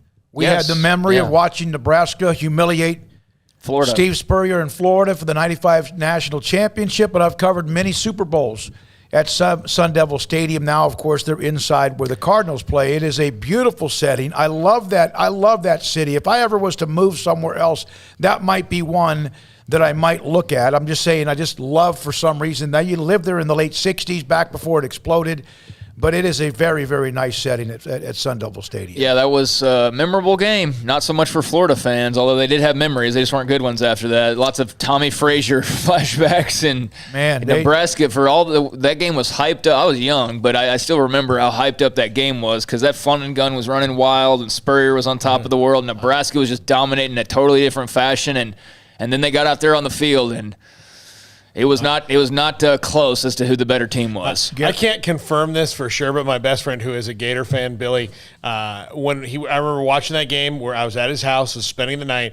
We were 15 years old, and I remember him walking outside after it got really bad. Maybe that Tommy Frazier run that was this is not going to get any better anytime soon moment of that game. He walked outside, and I do think it brought out all of his emotions because I was like, oh, you want to go outside? He's like, no, you just give me a minute. And it's one thing to play for a title and get beat. It's another thing entirely to go and get beat down. You know what I mean? When you get your hopes up like that, and that game was not close. I still remember the final score, as a matter of fact. But yeah, I'm sure your buddy, did he get over it pretty quickly? They got some titles soon after, so he did get that. Considering that they won the title next year. So he got over it. So he left. You're saying he left after Frazier's long run? I think so. That was later in the game. Yeah, that was just kind of the cream. Yeah, I think that was the one that maybe just because there was a point where you thought that because that Florida offense could score so fast, like maybe if one thing went their way, but the Nebraska defense was wearing them out. Yeah, Werfel had no chance, and that was a destruction across the board. Thanks for the time to Michelle Gardner. We're going to hear from Nick De La Torre, covers the University of Florida. The Gators play Alabama this week. Speaking of the Gators. Yeah, for Gary Lewis on the chat room, 21 Arizona State offensive linemen. The 2021 Arizona State offensive lineman class is decent, not excellent. A&M transfer's fantastic. He's talking about the Sun Devils. Young dude from California, now at center, the best NFL prospect. If he stays, next ASU center is from DFW, a great student, person, and player. Gary Lewis was stationed at Luke Air Force Base in Phoenix. Back in the day, my dad was, and he got his master's degree from Arizona State University. I love that city, that area in Phoenix. This is Sikkim 365 Radio, and coming up next, Nick De La Torre on Florida and Bama on Sikkim 365 Radio. BetUS.com, the 3-decade leader. I want you to remember these promo codes. Sikkim125 and Sikkim200. That's Sikkim125 and Sikkim200. With Sikkim125, that's 125% bonus on a cash deposit of $100 or more. And Sikkim200, a 200% bonus with a deposit of $100 on crypto. So if you use crypto, you can do this. Why BetUS? They've been serving clients for 25 plus years and pride themselves on being known as America's favorite sports book. And with action on every sport across the world, we can pretty much guarantee that they've got your game. And BetUS offers the industry's bigger retail bonuses to keep their players betting longer. And the BetUS loyalty program is legendary. They keep their players up to date with articles, players, team stats, and trends, giving you the right tools to make the best wagering decisions. So remember, BetUS.com, Sikkim125 and Sikkim200. Escape the mundane with the responsive power and exhilarating agility of a new Cadillac from Richard Carr Cadillac. Smile behind the wheel again in the supercharged sophistication of a CT4 or CT5 sedan, or the sporty and spacious XT4, XT5, or XT6 lineup of SUVs. Starting at only $33,395, the Cadillac of your dreams is waiting now at an affordable price at Richard Carr. Test drive from the expansive selection at Richard Carr Cadillac, or let us bring a test drive to you. Go to richardcarcadillac.com to schedule a test drive today. Boozers is the wedding ring store and more. If you're ready to get engaged or already married and want to upgrade your wife's ring for a special anniversary, Boozers is the place to go. With the largest selection of premier quality diamond engagement rings and wedding rings in Central Texas. They have 7 cases with over 300 styles of rings from top designers like Natalie Kay. Choose from yellow, white, or rose gold, plus beautiful top quality loose diamonds. With an in-house jeweler, they can also custom make anything you want. Bring in a picture or drawing and let Boozers create your one-of-a-kind pendant or ring. They can even use some of your old gold and diamond jewelry to create something new. At Boozers, you'll find a great selection of quality timepieces, and Boozers is the place for expert watch maintenance and repairs too. They specialize in expert Rolex watch repair for fine jewelry, watches, custom work, and more. Go to Boozers on Valley Mills and Lake Air Drive in Waco. Boozers, the wedding ring store and more. In the market for a quality metal building? Since 1943, Pioneer Steel and Pipe has helped Central Texas residential and commercial customers with metal building design, panel options, building components, and trim options. Pioneer Steel and Pipe's residential line is energy efficient, offers low maintenance, reduces insurance payments, is impact resistant, and carries up to a 45-year limited warranty. In addition, they can also help you find a metal building contractor for your project. Pioneer Steel and Pipe with locations in Waco and Bryan and at pioneerboys.com.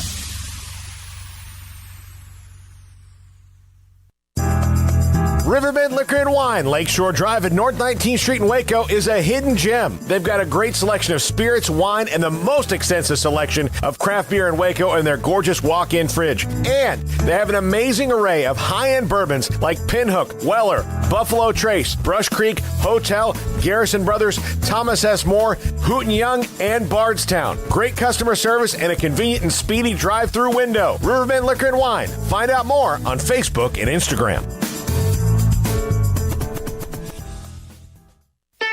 Don Humidor, your home with a 48-foot walk-in humidor with the elite cigar brands from around the world, including the #1 cigar of the year, Aging Room Cuatro Nicaragua. Plus, they have the great brands like Macanudo and Artur Fuente, Rocky Patel, Aston, and so much more. CBD, great for sore muscles, aches and pains, sleep, Vita Dreams, and anxiety, mild depression, general health and wellness. Their staff very knowledgeable on the subject. If anyone is curious about CBD, ask Carol and Ashley. Don Humidor in the Townwood Shopping Center off Valley Mills in Waco.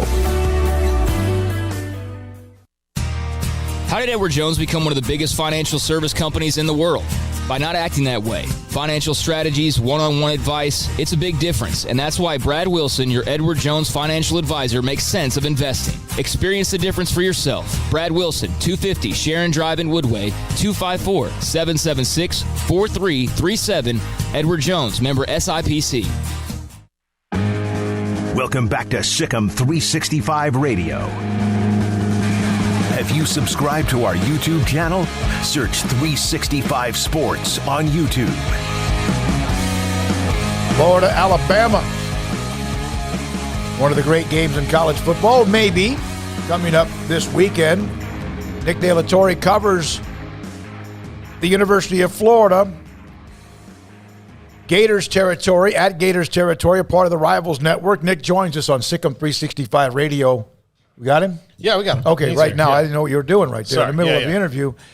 Nick, this is I love games that are good. Obviously, we've seen quite a few of those already. Well, what's the mentality right now? We know that Alabama's the 800-pound gorilla. Florida has been at times before, but your thoughts about this one in the matchup? Yeah, it almost seems like Florida's kind of been an afterthought. I think everyone's kind of viewed the SEC as a two-team race. Georgia and Alabama. And I think that's kind of what Florida, at least when we talk to the players and some of the coaches, they kind of feel that way, too. Also, everyone looks for that chip to put on their shoulder. But for me, I think this is, really the two teams that have kind of been the class of the SEC, if you think back historically. And I'm looking forward to a good game, hopefully, in front of a sold-out crowd Saturday. Anthony Richardson, is he good to go or not? The problem is with a hamstring, you could be out there and it's really easy to re-aggravate. He's practiced. Now he's not doing everything in practice, but they don't want him to hurt it in, on Wednesday on the practice field and not be able to be out there Saturday. But the plan is to have him play Saturday unless, there's a setback from now until then. What did you think of his play? It seemed like obviously great running ability. It lit a spark. I mean, is it that clear that he would probably be the guy if not for, health concerns? No, Dan's going to stick with Emory Jones. I think Anthony Richardson might be the answer to the question, what happens if, Cam Newton never steals a laptop at Florida? I think that's the kind of player that he can be, and he's certainly the future at Florida. The fans want it to be now, but I think Dan's going to stick with Emory Jones, who's been here for 4 years, and but certainly I think Anthony's play, he leads the team in rushing. He has 4 touchdowns, touchdown runs of 75 and 80 yards. He's a fun player to watch, but yeah, it's still Emory Jones' team. I saw this stat. You posted it earlier today. The Gators are 4-15-2 against all-time against the defending national champions, 2-5-1 at home. And I would think that, it looks awful. It does, but yeah, I mean, I bet most people don't have winning records against the defending national champions, even if that team was the year before, wouldn't you think? I would think so. Not every you wonder. You look at LSU in 2019, and I think the only person that came back to Baton Rouge was Ed Orgeron. Sometimes you might get a national champion that happens like that, but then you look at Alabama and the way that they recruit, there's really no rebuilding. It's kind of just 5 stars leave, and it's like, all right, well, here's the other 12 5-stars we recruited that have been sitting on the bench for 4 years. They're ready to play now. So I wouldn't suspect that many teams have great records against the defending national champions. No. By the way, on our chat room from Gary Lewis, #free Anthony Richardson. Yeah, and the quarterback job at the University of Florida. Get Nick Delatore's with us, Gators territory on Sikkim 365 Backups Radio. are always the most popular, right? Yeah, they are. Yeah. Well, and that's because Emory Jones has been inconsistent. I mean, the folks in Gainesville has wanted him from to take a snap essentially since the day he verbally committed. Nick, where would you grade him on the disappointment scale just because he has been erratic as a thrower? Yeah, I think the biggest disappointment is he's kind of looked like Felipe Franks in that there's really no anticipation.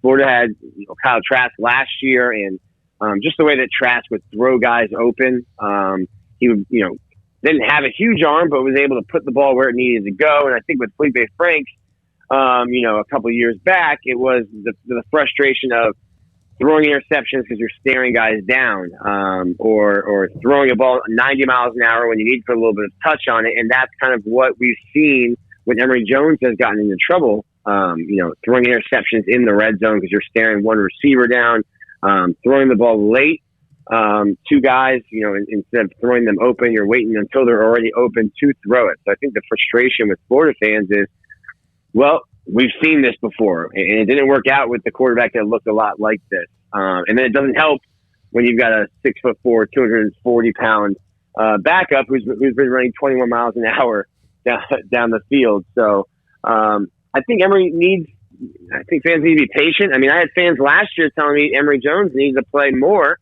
and Kyle Trask was having a Heisman-worthy season. So like you guys said, certainly the most important. The most popular guy on campus is always the backup quarterback. But I think Emory Jones just needs to relax.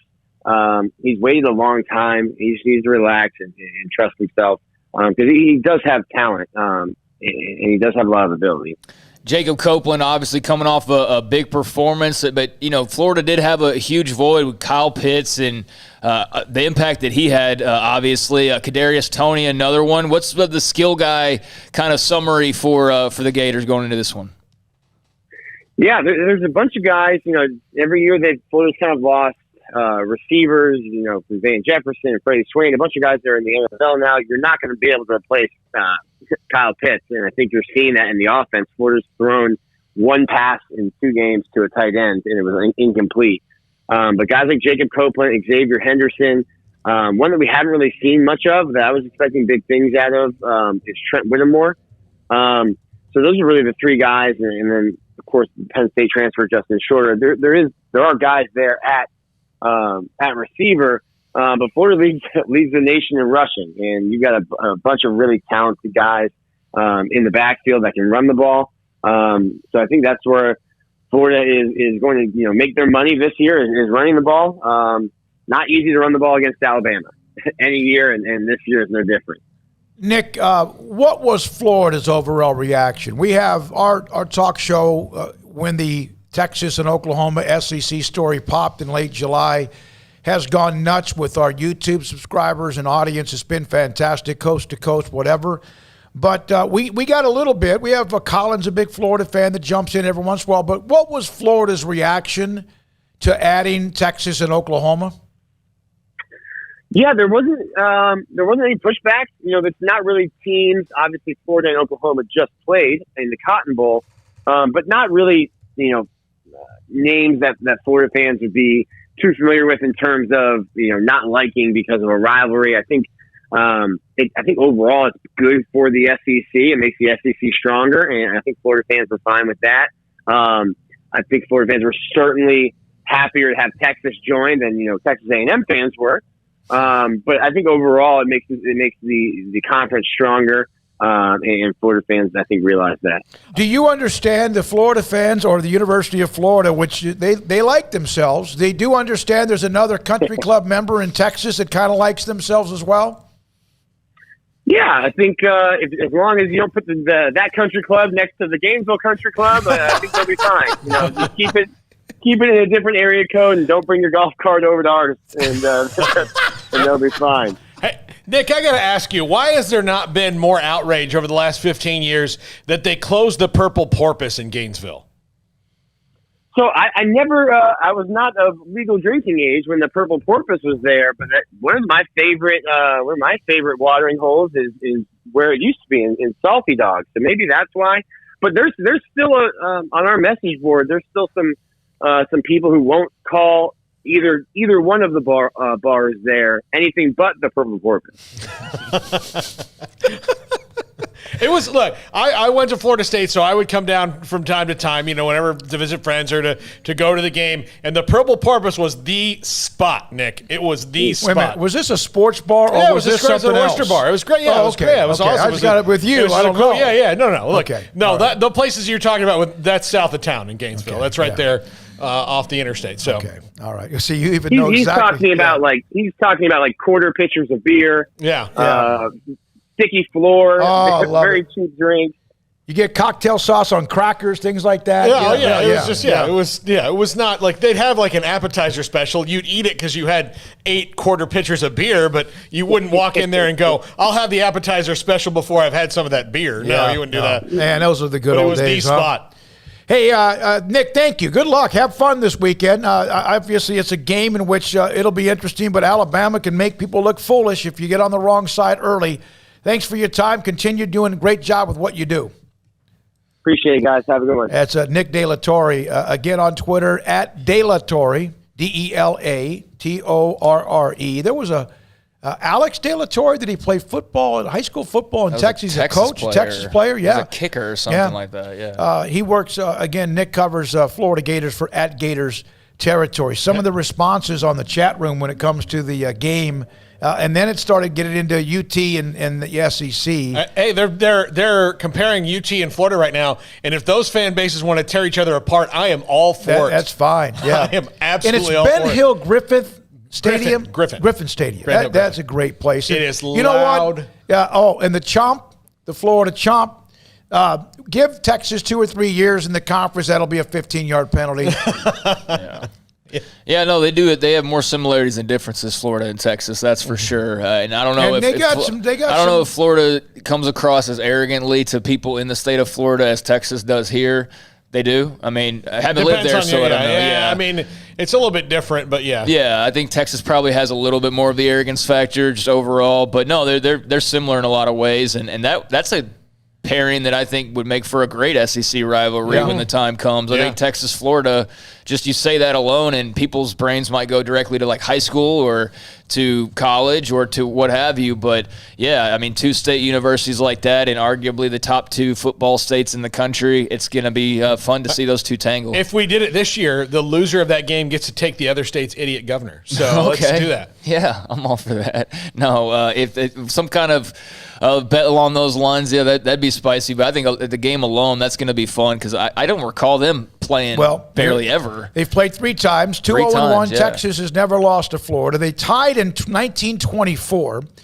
And then in 1939 and 1940, Florida was shut out by the Horns, 12-0 and 26-0. On the chat room from Jeff Ward, Florida is going to get utterly blasted in this game. I just don't think they have enough firepower. From Sam Kim, I hope I'm wrong. Maybe Gators give Bama a scare. That's why I asked about the skill guys because, you lose Pitts alone. he was such a huge part of what they did. So I knew they were going to really be able to make up for that void. But Kadarius Toney was also a really good playmaker. There's Florida. They're going to always have guys they like had the Texas. tight end, right? Who was the guy that's now in the NFL? Kyle Pitts, that's we're talking about. Yeah. A good run game, that's great and all. But against Alabama, you're going to have a lot more than that. And so I'm very curious to see Richardson, kind of how that works, availability, and just how they would work him in, especially given that, everybody other than the coaching staff seems to be clamoring for him to be the guy, and meanwhile the coaching staff is still riding with the veteran. But I wouldn't be surprised if, Richardson obviously can go, that we see both of them this Saturday. When we come back, we'll wrap up this 4 o'clock hour. We're going to hear from Matt Tate, covers Kansas, on Jeff Leopold in his first year. Lance, excuse me. Lance Leipold. I keep getting his last. I keep saying Lee, but it's Lance Leipold. His first year at KU, the game with Baylor coming up, and then also a little bit we'll check in on the Cowboys. DeMarcus Ware today didn't practice. He left practice. DeMarcus Lawrence. Golly. Also, when we come back, we'll continue a couple of the chat room comments about Florida and Alabama and much more. This is Sikkim 365 Radio. PettyClinicalOT.com. Dr. Kent Petty can help you become the high-performance man that you want to be. How? Well, if you've had some issues, you're not as energetic, you're lethargic compared to what you used to be like. Your sex drive isn't the same. You're not performing as you want, and you also have some sleep habits that have started to kind of creep in that aren't great. And that then leads to also all the above. 1 out of every 3 men have symptomatic issues of low testosterone. As you get older, that happens.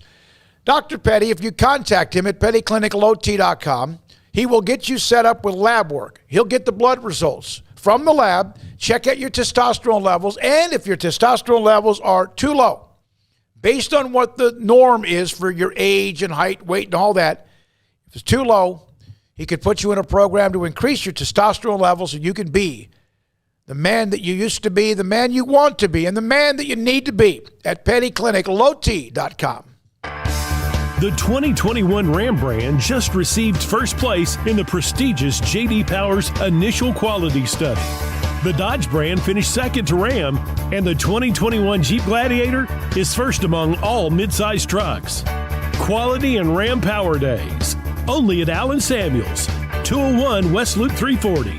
Come by, let's be friends.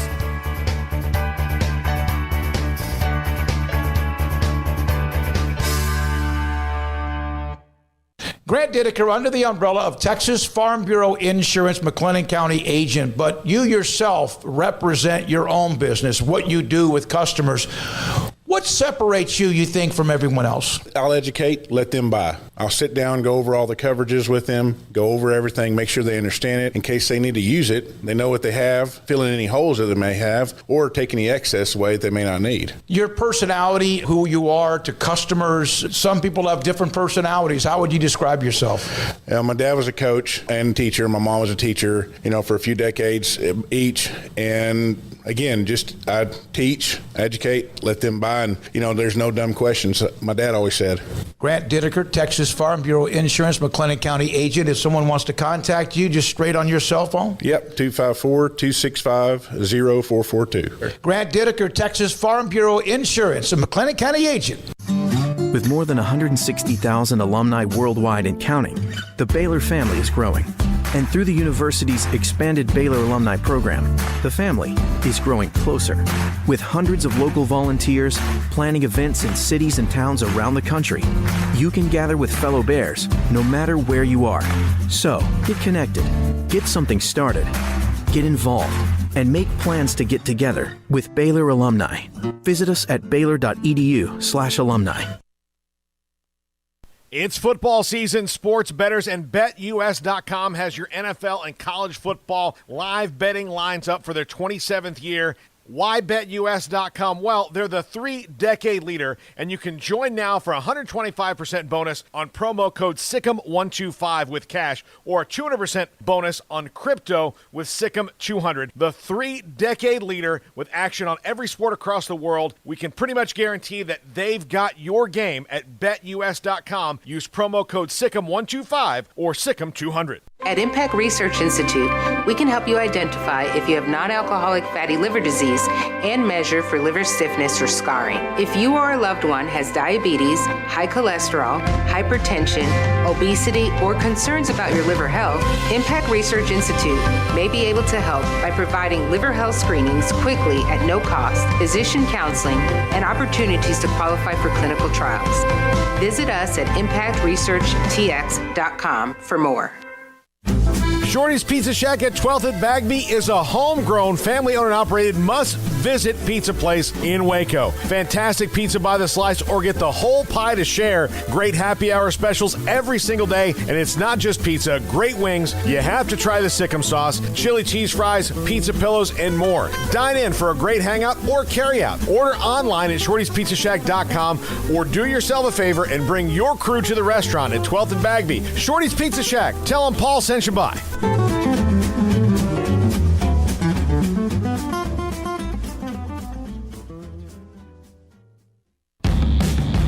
Welcome back to Sikkim 365 Radio. Are you a Sikkim 365 superfan?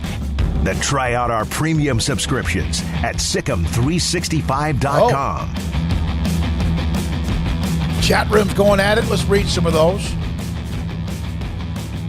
Timothy Vermeer, damn right, UF fans are arrogant. Let's see here from Timothy. University of Florida has more first-round NFL picks than Texas. When people were talking about Texas and Florida, two great traditions, 56-45. Let's see here. Jeff Grimm, Paul wants your address to send you a Gators jersey. No. Let's see here. I like it, Jeff. I appreciate it, but that would get used in the second COVID toilet paper emergency. That was where that would get used. I lived in Florida 11 years. From Gregory, I always thought that Florida State came across as more arrogant. See. From Matthew Braz, Leipold will have Kansas running again. He was in Nebraska for a while when they were successful. I like what he's done. I do. I think he's going to be – I love what he did at Buffalo. He got there so late at Kansas. I mean, past everybody had pretty much finished spring ball at that point by the time he was hired. So he's had very little time. He's had, 3.5 months basically to put a team together. He was able to get some familiar faces from Buffalo thanks to the transfer portal. But outside of that, like I said earlier, no recruiting class, no impact on their incoming recruiting class outside of who he was able to scrum together to bring in and play right away. But he's got a plan.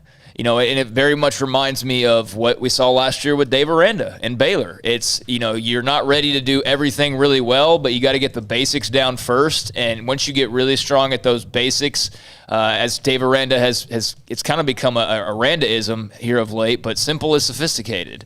What they do is not highly complicated. It's very simple, and I think that'll be similar with Kansas. They just need time to get that down and master it, and then they can start to open it up a little bit more. But, yeah, they're going to be wide zone. I think Jason Bean is if you remember the Texas State game for Baylor, which not a lot of people saw, and be thankful that you didn't because the broadcast was atrocious. But Brady McBride is not some high-ranked dual-threat quarterback. Mm-hmm. But Baylor got into the backfield over and over again, and he would get away, and then he would get a throw off, or he would run for some yardage, and that was a problem. And if they do that again to where, hey, here's defenders in the backfield, but they're not bringing down Jason Bean, well, think about how bad Brady McBride hurts you, and times it by 2, because this kid can run, and he can break off a 60-yarder on you and score quickly. Now, he's not very accurate, or at least he hasn't been. His arm's fine, but he's not gonna beat you with his arm. So you have to make him beat you with your arm, and if they can force him to do that, then I have no doubts that Baylor wins this game in any form or fashion. But there is that threat that if you let him get a little loose, then he could hurt you. And, and if the offense isn't exactly hitting on all cylinders, there could be problems. But again, I don't see a lot of challenges in their way here. I mean, the way the offense is operating right now, they should run through that Kansas defense because, again, that's another area where they have a lot of work to do. We're going to talk Kansas with Matt Tate in the early part of the next hour. So on the chat room, and then we break for the top of the 5. We've had Florida fans say that now Miami's the most arrogant. Miami fans have said Florida State's the most arrogant. Florida State fans, I know because one's to my left, thinks that Florida is the most arrogant. I love rivalry. You know what? It probably means we're all a-holes. Yeah. That's probably what it means. We're probably all arrogant. Yeah, I'll take it. What do people think of UCF? Because we're about to get to know them pretty well. You know, the one I will tell you. Well, they're being nice now. The only time that the other 3 have turned on anyone and really attacked was USF beat Florida State in Tallahassee and put up a billboard at 275 and I-4 at Malfunction Junction there, which is now beautifully easy to get through. But they put up a sign there, and it said the big 3 and then slashed out 3 and then said big 4, had a 4 there, and it was USF. And the other 3 were like, we've got like 11 Heisman Trophy winners and national championships and, hundreds of NFL draft picks. You won one game. Please jump off a bridge. You know what they remind me of? UCF reminds me of Arizona State back in the 70s. An independent school, started to have some success. Frank Kush was really, really good. They kind of had to do it the Florida State way by playing people. And then they started having this bowl game, and they became pretty good, and they're now part of a Power 5 conference, just like UCF will be here in a year or two. When we come back, KU and Baylor in Lawrence coming up this Saturday. We'll discuss that with Matt Tate, who also does a great job of covering KU and basketball with what they've done. Hey, we got the Big 12 basketball schedules came out. Big 12 schedules out. We'll kind of not gloss over it. Well, we'll kind of discuss it a little bit with Matt as well as the Big 12, both the men and women's schedules have been released. And this is Sikkim 365 Radio. Riverbend Liquor and Wine, Lakeshore Drive and North 19th Street here in Waco. They've got unbelievable amounts of craft beer. The selection is ridiculous. Go in the walk-in fridge there and look at it. They've got great selections of wine, spirits, everything.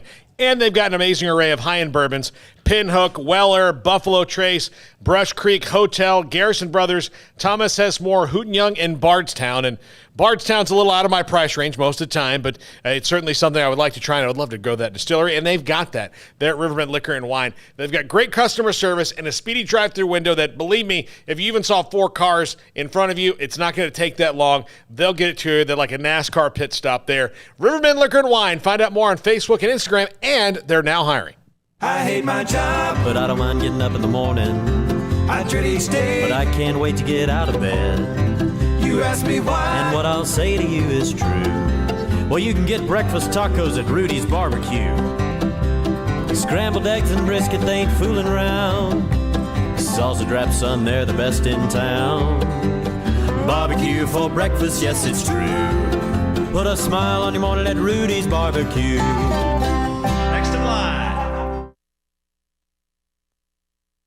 At Ideal MRI, we feel blessed to be part of the Waco community. We're a small family business here in Central Texas. At times like this, the cost of healthcare has never been more important. And unfortunately, significant illnesses and injuries still occur. And that's why Ideal MRI is open and here to serve you through this difficult time. So if you need an MRI, ask your doctor about Ideal MRI. You can schedule online in minutes at idealmri.com or call 833-IDEAL-MRI.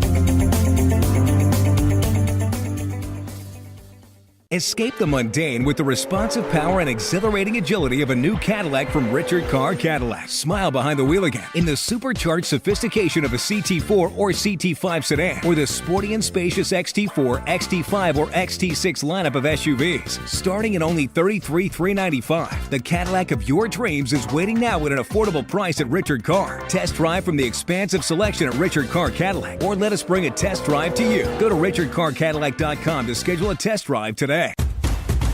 Hey, this is Bryce Petty, former starting quarterback and 2-time Big 12 champion, and I know firsthand the importance of being in top shape both on and off the field. So listen up, men. If you're feeling beat down day in and day out and looking for that high-performance edge that separates the men from the boys, then look no further than the Petty Clinic Low T in Waco. Petty Clinic is a comprehensive men's healthcare clinic with an atmosphere catering to men. Board-certified Dr. Kent Petty has a special interest in offering the highest quality medical care to men of all ages. Some of the services offered include screening and treatment for low testosterone or thyroid, infertility, high blood pressure, diabetes, high cholesterol, sleep apnea, while offering comprehensive wellness exams and complete men's health lab panels. High performance men, remember, it's not just a Petty thing. This is Bryce Petty, encouraging you to reach out and Google search Petty Clinic Low T or go to pettycliniclowt.com and get your complimentary lab screening today. At Baylor University, students find their place to shine. They're faithful friends and inspirational leaders. They're championship teammates and independent thinkers. They're on the cutting edge of high tech and in the halls of history. If you want to make the world a brighter place, you can. And if you want to shine in your own way, you can. The spark you need is already inside you. Bring it to Baylor, where lights shine bright. With so many companies and policies out there, it gets so confusing shopping for insurance, and I never know if I'm getting the policy that's right for me. Luckily, I met the team at the Niche Group Insurance Agency. With the Niche Group, you can go to one company and get access to coverage options from many insurance carriers, and you get to speak to a real person about your specific coverage needs. With the Niche Group, I know I'm getting the right coverage at the right price. If you need insurance, talk to the experts at the Niche Group at 1-800-258-8302. You know what would make this moment better? Pizza. Dough made from scratch and an Italian family sauce recipe pizza. 3 fresh signature cheeses making a melty blanket of perfection pizza. Like loads of premium toppings like crispy Old World pepperoni, savory Italian sausage, and fresh sliced veggies pizza. That's Marco's Pizza. Visit marcos.com and make any moment better. And with 4 locations in Waco, Belmead, China Spring, Woodway, and soon to open in Robinson. Marco's. Pizza lovers get it.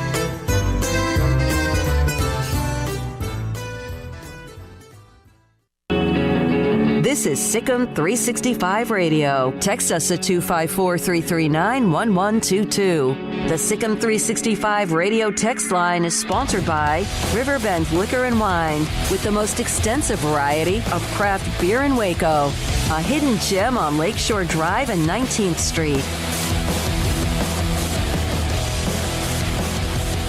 Matt Tate covers KU and everything. Sports editor, KU basketball beat writer, Lawrence Journal World, and also at KU Sports, joins us on Sikkim 365 Radio. I'll tell you, Matt, thanks for your time.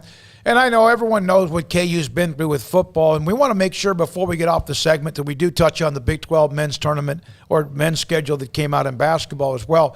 I like your coach. I look, with what he's done at the various levels he's been. He made Buffalo tough. I love the way they ran the football.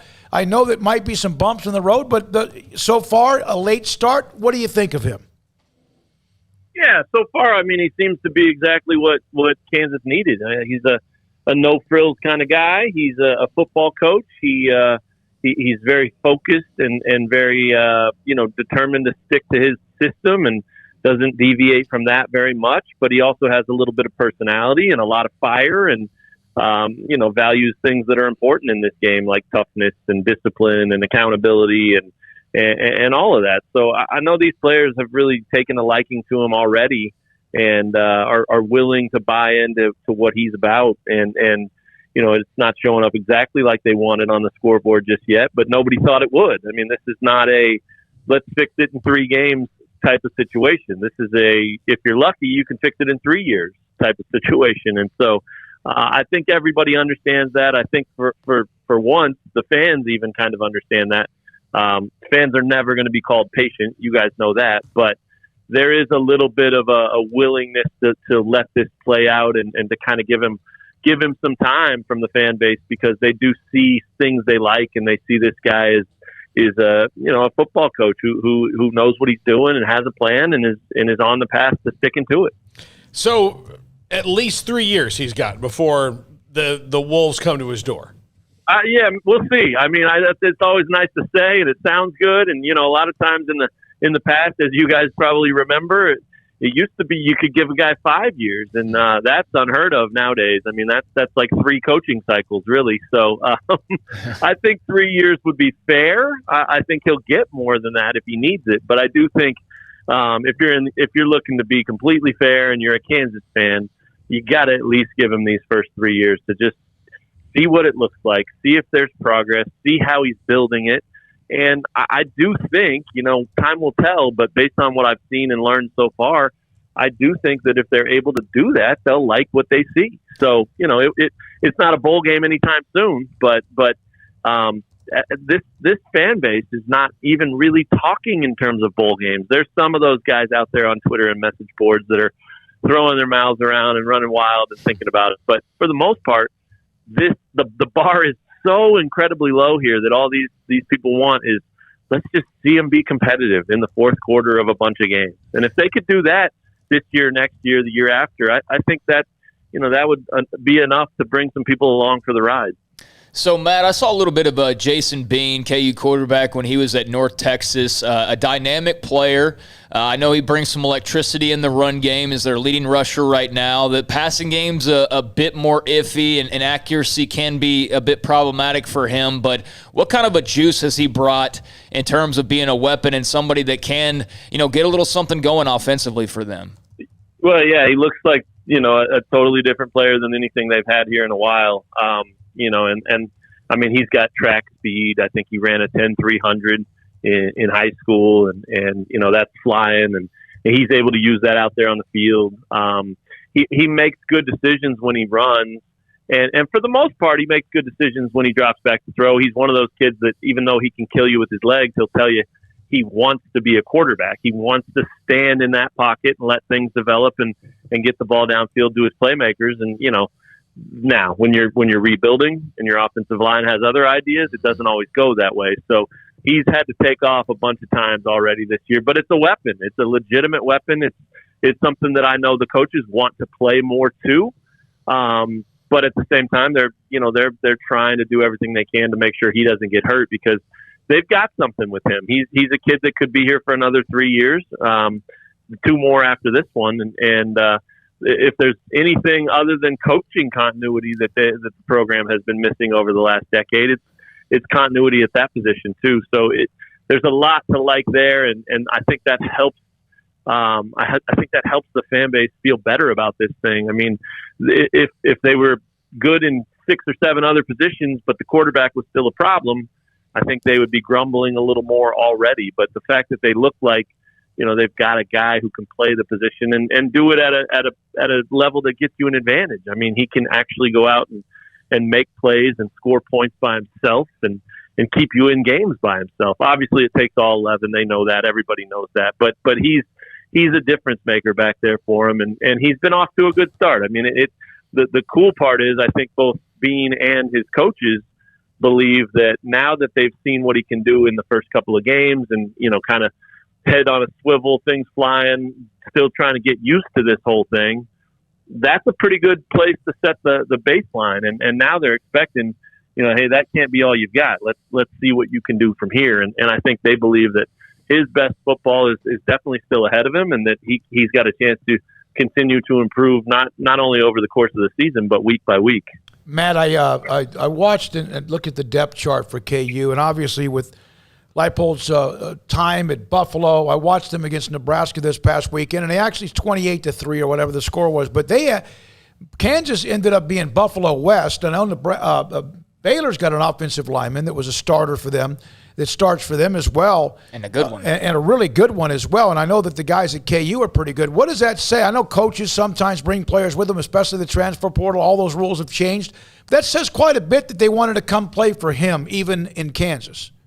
No, there's no question. That was the biggest part. I mean, it is still a Big 12 program. It's still a Power 5 school. It's still, all of that stuff that gets you more exposure and things like that. But to a man, those guys that came with him said that, while that stuff was nice and certainly part of their decision, the number one factor was that they wanted to be around him more. And not just him, but the coordinators and position coaches that he brought with him. I mean, he brought 5 or 6 guys that were up there with him on the coaching staff too. And so I think that was a huge part of it. But I think that in terms of how that benefits Kansas, it's instant credibility. It's instant culture injection. It's instantly bringing something that you didn't have and injecting it into the program that desperately needed it. And so it would take 60 or 70 of those guys to turn those things around overnight, So 6, 7, 8, 9 guys isn't quite that much and all of that. But what you have is you've got a little bit of that flavor and that culture in just about every meeting room and just about every position group out there on the practice field. And so those guys are able to show the guys who were here and the newcomers as well, here's the expectation. Here's how we do it. Here's what the coaches expect. Here's how they're going to coach you. And you got to get on board. So I think it's helped. I mean, the advantage that they've gained in that department certainly was offset probably tenfold by the fact that this coaching staff wasn't hired until May and didn't have spring football and wasn't able to go through, that kind of situation with these guys. So really what you've got is, you've got a program that's putting sophomores and freshmen out there against the varsity, right? And that's kind of how that feels in high school. And those kids take their lumps and those young teams that have to play young at the high school level going up against those varsity teams, it's never real pretty early, but there's always a time, 2-3 years down the road where that group that's been together a long time, they kind of have their day in the sun when that turns. And so, it's 100 and some man roster here. And so it's not quite as easy, nor is it as given, especially with the transfer portal and all that stuff. But I think that's definitely a part of their building plan. And it's not just go play a bunch of young guys to do it. It's just as much about reps, right? It's some of these guys who are even seniors or super seniors or juniors. Well, they've played football. They've played college football, but the problem is they've only repped in Lance Leipold's system, 200 times now, where they're going up against guys at other schools who have repped in those systems 2,500, 3,000, 4,000, whatever it is, So that, to me, that's a big hurdle that they just can't do anything about. And so they're going to have to catch a break here and there or 10 breaks here and there to even hope to have, wins and losses type success this season. But I really don't think they're focused on that. I really don't think they're too worried about that. Of course they want to win, but they are trying to build something here and they have the right approach. And I think they've got their kids bought in. Matt, what have you seen as the biggest differences between this and any other coaching staff over the last, 4 or 5 hires? I think the biggest thing, because it's easy to look back at all those that didn't work and say, well, they were a joke or they didn't do this or they didn't do that. And that's certainly true in some cases. But I think the biggest thing that this group seems to bring to the table that none of those in the past did is just what I mentioned a minute ago, and that's having a clear plan.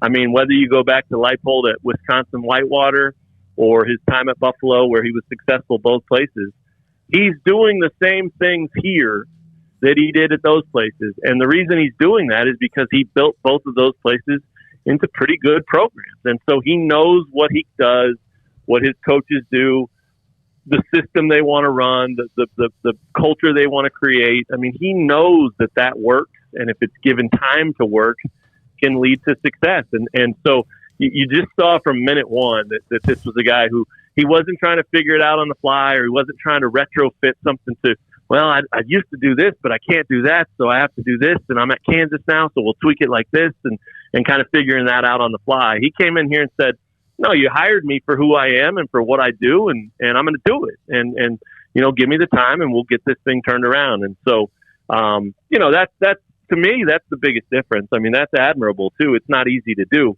because everybody wants it to turn overnight, but everybody should know by now that it doesn't turn overnight. So I like that approach. I think he should be commended for that.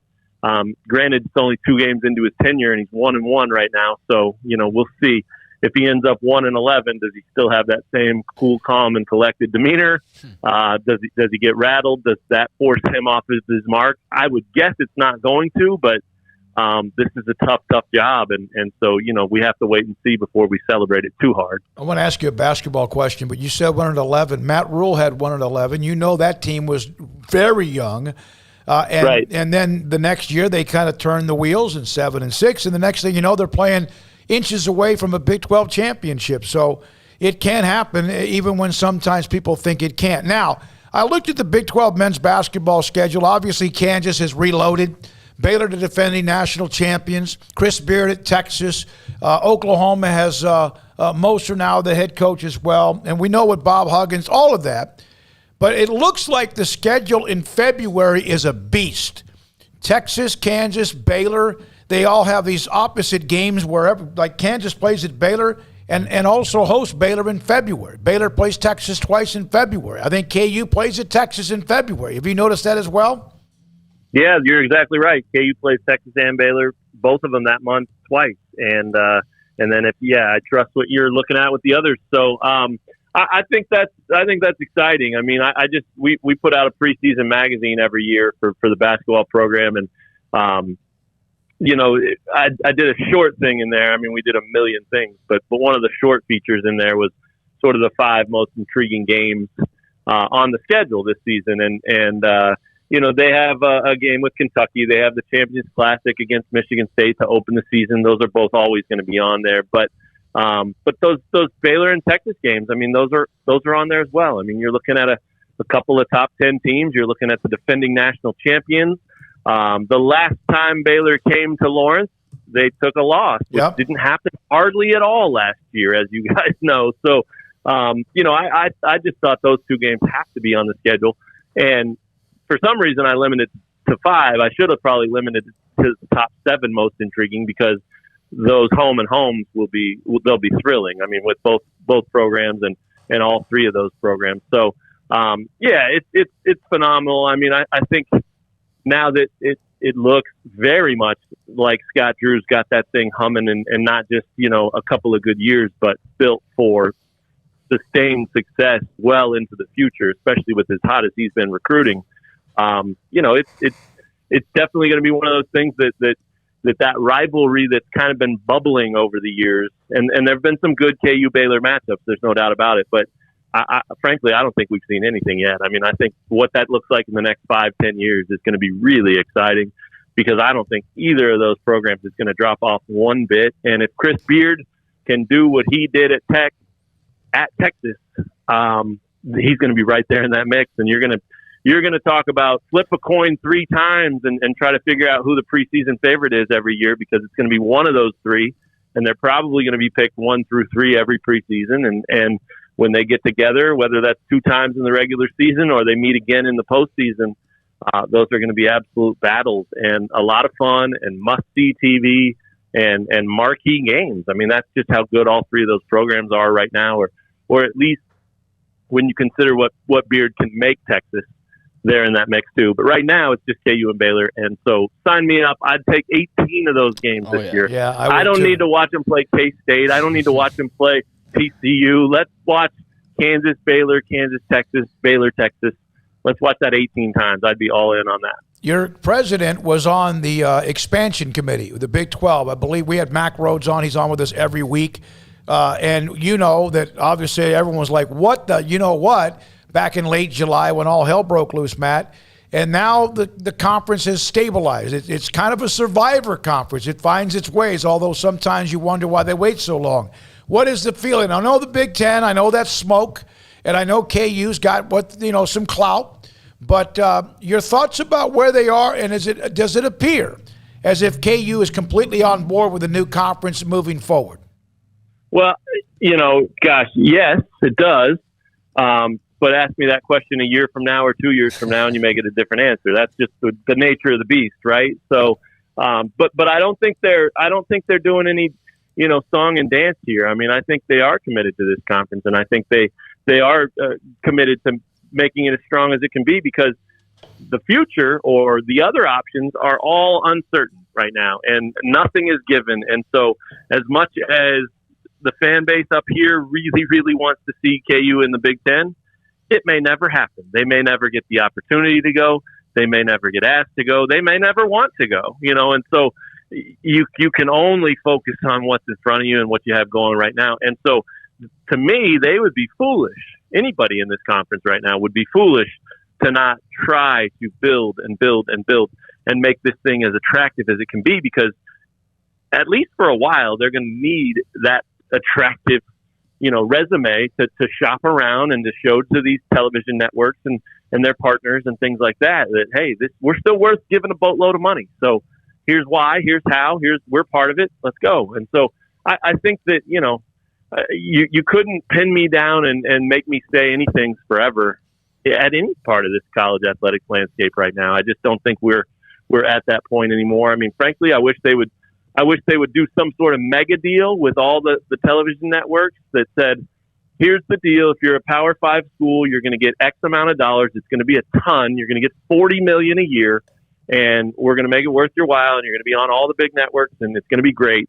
And the reason we're going to do that and guarantee that to every last one of you is because we're going to take our conferences and we're going to go back to geography, and we're going to retrofit these things and make them look like they should. And I know we're past that. I know it'll never happen, but as much as I think it's cool to have Central Florida or BYU in the mix, it's also odd to me. It just that doesn't really scream conference togetherness and all of that. So that kind of notion and the idea that that's the world we live in now makes me believe none of that's ever coming back. None of that way of the past or how it used to be or anything like that. So I think that, to answer your question, I know I kind of went on a tangent there, but it's good. To answer your question, I think they're absolutely, committed to doing. I think the way KU is looking at it is we are committed to doing what's best for Kansas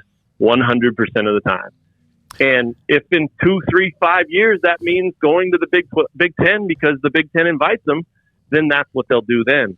But that's not the case today. So right now, what's best for Kansas is to make this conference that they're in and that they've been a huge part of as strong as they can make it. And I think Kansas has an opportunity. I mean, obviously the basketball program is one of the most marquee programs in the entire conference, if not the marquee program in the entire conference after Oklahoma and Texas leave. So they have an opportunity to kind of step into that light a little bit and say, hey, we're kind of up here at the top and we can guide this thing and we can show strength and we can show success and we can help everybody else come along to this level as well. And there's obviously others throughout all the sports. We're just talking basketball there, of course, but there's some football powers in there still, and they're bringing a couple in, and there's some obviously really good softball and baseball and soccer and track programs and so on down the list. So I think that, I think that's where they're at. They of course want to do what's best for Kansas. That's what every school in this conference should want to do. And right now, the best thing for Kansas is that the Big 12 is alive and stable and everything is kind of calmed down. And now you see what happens every month or every year from here. And hopefully it's nothing quite as crazy, but it makes for good reading. It makes for good coverage. It makes for good traffic on our websites. It's pretty wild to watch people follow that stuff. Matt, thank you, man. Good stuff. A lot of truth serum and a lot of things you said. Matt Tate from the Lawrence Journal World covers KU sports and covers them very, very well. There was one at the very end, a chat from Gary Lewis. This is a strong segment. Matt's expressing how tons of college football fans feel about the regionalities being broken up with a lot of that going on. I don't think that that's something to rule out in the far future. I don't think we're anywhere close to that being the case now, obviously, because it's just expanding and going further apart. But, who's to say 15, 20 years down the road that that's not a realization that everybody comes to suddenly of like, man, we're doing a lot of traveling and a lot of why are we doing this again? And so we will see. But I do think there are a lot of people that feel that way. I've said it for a long time. I don't think it's in football. Football, nobody's going to notice the travel. Football, has a few trips. They don't do anything twice in 1 week. Where it's going to get hanky for people is, if you have to go to West Virginia and Provo, like if the schedule works out where you're in Provo and West Virginia in 1 week on a road trip for a non-football sport. Well, that's West Virginia what it's been like. Yeah, exactly. Yeah, I mean, that's where I think it's going to get weird is sometimes you're going to have years where the travel just falls weird because the schedule had to go this way, and you're going to have a couple travel weeks that suck, and it's going to be for volleyball, and the volleyball team's going to be like, why are we doing this? And then maybe I think that's where the realization kind of comes for everybody else with football who won't feel anything because, they would fly them there on private jets if they could. Yeah. Okay. When we come back, go ahead. I want to make mention Texas and Texas Tech. Well, first of all, Big 12 is going to have all 10 teams in action on January 1st, so kicking off the new year. That'll be cool to see. But also Texas and Texas Tech, they're going to meet twice in 19 days. They'll play February 1st. And they'll play in Lubbock. So Chris Beard will be returning to Lubbock for the first time. And then 18 days later, the Red Raiders come to Austin. So that's definitely a couple games that you circle amongst many in the Big 12 basketball schedule. A lot of double-up games in the same month based on what we just mentioned. It's weird. Red Wine. Yeah, I mean, like, for example, Texas plays West Virginia January 1st and then doesn't play them again until February 26th. Well, that's the way it used to be. Yeah, but then they've play changed that up. Tech in twice in 3 weeks, basically. They play Baylor like twice in maybe 3 weeks as well. Red Wine 65. KU needs to hang on to a decent coach more than 5 years. Just like Kansas State did, they found Bill Snyder and take the bird off the helmet, just a KU. All right, when we come back, we continue. In fact, John Machota covers the Cowboys on kind of a few things flaring up with them. Sick'em 365 Radio. Ideal MRI. It puts you first. Every scan is performed on a state-of-the-art machine read by a board-certified expert, and they do it with a level of convenience, comfort, uncommon to healthcare. An Ideal MRI is fixed, transparent, affordable price. Isn't that the way healthcare should actually be? And sometimes that's not the case. $497. I remember one time I needed to get an MRI. They called me to set up an appointment, and they said, are you going to want to use your insurance? And I said, well, sure. I don't think I've used it as far as any kind of deductible, so let's go ahead. And I promote every day. It's $497 or less, right? Average MRI is $1,100. So you know what? I said, so what's the cost? Yours is $497. So then I can use eventually the deductible. I'll pay for it. But that's, I promote them. She could have said $800. I didn't expect her to, but you never know. But not with them. They're steady as a rock. They are unbelievable at Ideal MRI. State-of-the-art technology inside the Central Texas Marketplace, just off 35 and Highway 6 in Waco. And they can find out what hurts you so much. Find out, get the evidence, tell your orthopedic surgeon and your doctor, tell them about IdealMRI.com. It's time for some high school football. Berg Colgan Ford proudly celebrates the Panthers, Cadets, Lions, and all the Central Texas football teams as they march their way through the season and down the field. Hi, I'm Mark Stewart with Berg Colgan Ford. We'd love to show you our Broncos, Raptors, and Mustangs. These vehicles are winners with their sporty options and designs. Nominate who you think deserves the Built Ford Tough Player of the Week at FordPlayerOfTheWeek.com. Visit us anytime at BKFord.com, making buying your next Ford simple at BK Ford. Stepping into a new pair of boots is great, but stepping into the boots of a U.S. Army officer can also add confidence and leadership skills to your son or daughter's career path. There are more than 150 occupational specialties to help them find the best fit for their future. See all the things your son or daughter can achieve in our boots at GoArmy.com. U.S. Army Waco Recruiting Company, 254-598-8131 or 254-776-1543. Baylor Scott & White Southwest Sports Medicine and Orthopedics, the team physicians for Baylor Athletics, diagnosing and treating all sports-related injuries, including concussions. These specialists also provide orthopedic services for athletes and non-athletes alike, whether it's knee or shoulder pain, hand or wrist injuries, orthopedic spine care, and even an arthritis and total joint clinic. Trust the doctors Baylor Athletics trusts. Baylor Scott & White Southwest Sports Medicine and Orthopedics wants to get you back in the game.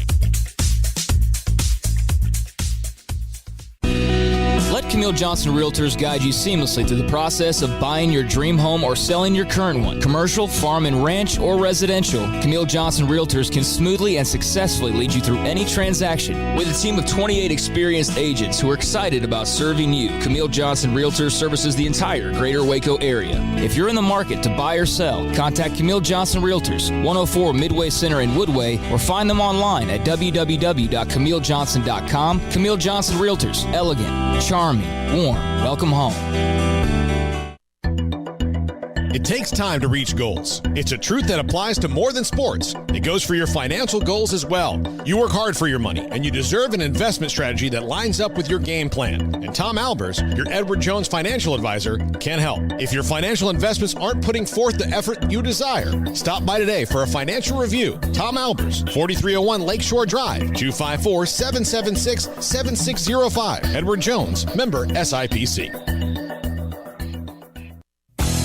Three Nations Brewing Company has 16 different beers on draft with a new beer every Friday. It also offers 2 air-conditioned tap rooms, a large indoor beer hall, a second-floor mezzanine offering a great overview of the brewing company and equipment and patio where you can relax under the shade. Plus, you can now experience the new Three Nations Beer Garden Grill on our shaded patio with socially distanced seating for your enjoyment. Grab a cold beer and enjoy a bite from our freshly prepared and delicious menu. Street tacos, quesadillas, freshly cooked burgers and dogs and veggie burgers too. State Fair tornado fries, nachos, and so much more, all prepared and cooked on site. So come visit the award-winning Three Nations Brewing Company on East Vandergrift off I-35 in Carrollton.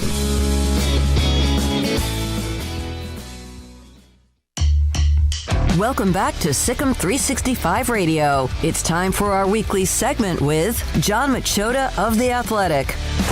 Just a sneak for Prescott, and he's in. Touchdown. Brought to you by Pioneer Steel and Pipe, where customer service is their main focus, and best in metal, steel, and pipe for large or small projects, with 2 locations in Waco and Bryan. Family owned and operated since 1943. Low snap. Now Prescott throws, and it's going to be caught in the end zone by Amari Cooper. Touchdown. The 5 o'clock hour is sponsored by Edward Jones Investments, with financial advisor Brad Wilson. Investing his time and experience back to you and your money during today's changing times. Edward Jones, making sense of investing. Now here's David Smoak, Paul Catalina, and Craig Smoak. All right, we'll get to the Cowboys. So Zach Martin is on his way back. He'll be able to play when they play San Diego this Sunday. Los Angeles. Yes, them too. They'll play both cities at the same time. That's why they'll lose.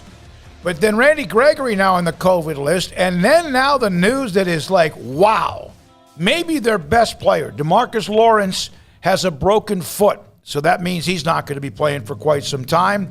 John Machota, theathletic.com, joined us while all of this is going down. John, we appreciate it. How much of a shocking, like a note was that today in Frisco? Yeah, it's huge. You just kind of wonder, like, when does this all stop? It's like one thing after another with this team, and man, what a huge loss for a team that like already wasn't getting any pass rush as it was. I mean, that was one of the biggest issues against Tampa Bay. And then you're sitting there thinking, okay, now they got to go against Justin Herbert, who's obviously not Tom Brady, but he's a very good quarterback. How are they going to get pressure? Then you find out that, Randy Gregory's probably not going to play because he's on the COVID reserve list and he's experiencing some mild symptoms. And then now this news, which is just, I mean, to me, DeMarcus Lawrence is their best defensive player, and he has been for a while. And now a broken foot like this, you just kind of sit there with the Lyle Collins news, with the Michael Gallup stuff, and you're just kind of like, wow, what's next? With DeMarcus Lawrence, I mean, this is not something he's just going to come back from either. Should we just plan on not seeing DeMarcus Lawrence play for the Cowboys the rest of this year? Yeah, I don't know if I would go quite that far. I don't know yet. I'm in the middle of, texting people right now, trying to reach out. So I don't know the severity of it. So it's hard for me to say right now what that will mean. But yeah, it's obviously not great. He's obviously going to miss some time right now. But until I know, the details of the fracture, just where it's at, it's just tough for me to say right now if it'll be a season ender. So with Lyle Collins, John, 5-game suspension, policy on substance abuse. He's going to appeal, obviously. So where do they kind of stand in that process, and how long does that typically take to figure that out? That it's tough because it sounds like that they've already appealed, and that's how they got the 5 games. Okay. And so this is kind of like a second appeal process, but there's just no guarantee. That I don't know. There's just basically, sorry, I'm texting somebody right now. There's just basically no guarantee that this, and just the way that I get from everything I hear from the Cowboys is they've kind of made their bed with it. They're ready to go forward. And generally, if you think there's a legit possibility that you're going to be able to get it trimmed down to 3 games or 2 games, you'd be hearing some of that stuff right now. And it certainly seems like, they're ready to go forward with Terrence Steele for the next 5 games at right tackle. John, this is as truthful as I can be. Do you need to take those calls and stuff? Because, we appreciate... No, okay. You're fine. Okay, No, I can imagine. My God, this is what you unfortunately would rather it not be the case, but this is what you do for a living. We appreciate you incredible. So here's a question I got. Lyle Collins, so he's suspended, and it seemed like when you hear about anyone else from any other team in the NFL, the players suspended 5 games, that's it. But there's always this yes but with them, with the Cowboys. It just seems that way. There's always drama. And then when there's injuries, Paul, what is it? 4 to 6 weeks it's like that's what it normally is. With them, it could be 8 to 10. Is that me or us, or is that the way you also sense it as well? I'm sorry. One more time. I apologize. No, that's okay. Lyle Collins, 5 games. That's usually cut and dried. Now, I know there's an appeal process. It can be minimized, whatever. But there's always this, but he shouldn't have been tested, or he should have. There's always drama about something with whatever it's how long a player's out with an injury. That seems to linger. The numbers always seem to never add up. And with the suspensions, it seems is that the way you feel about some of these stories with them as well? Oh, yeah, absolutely. The 5 games, I was like, where did this even come from?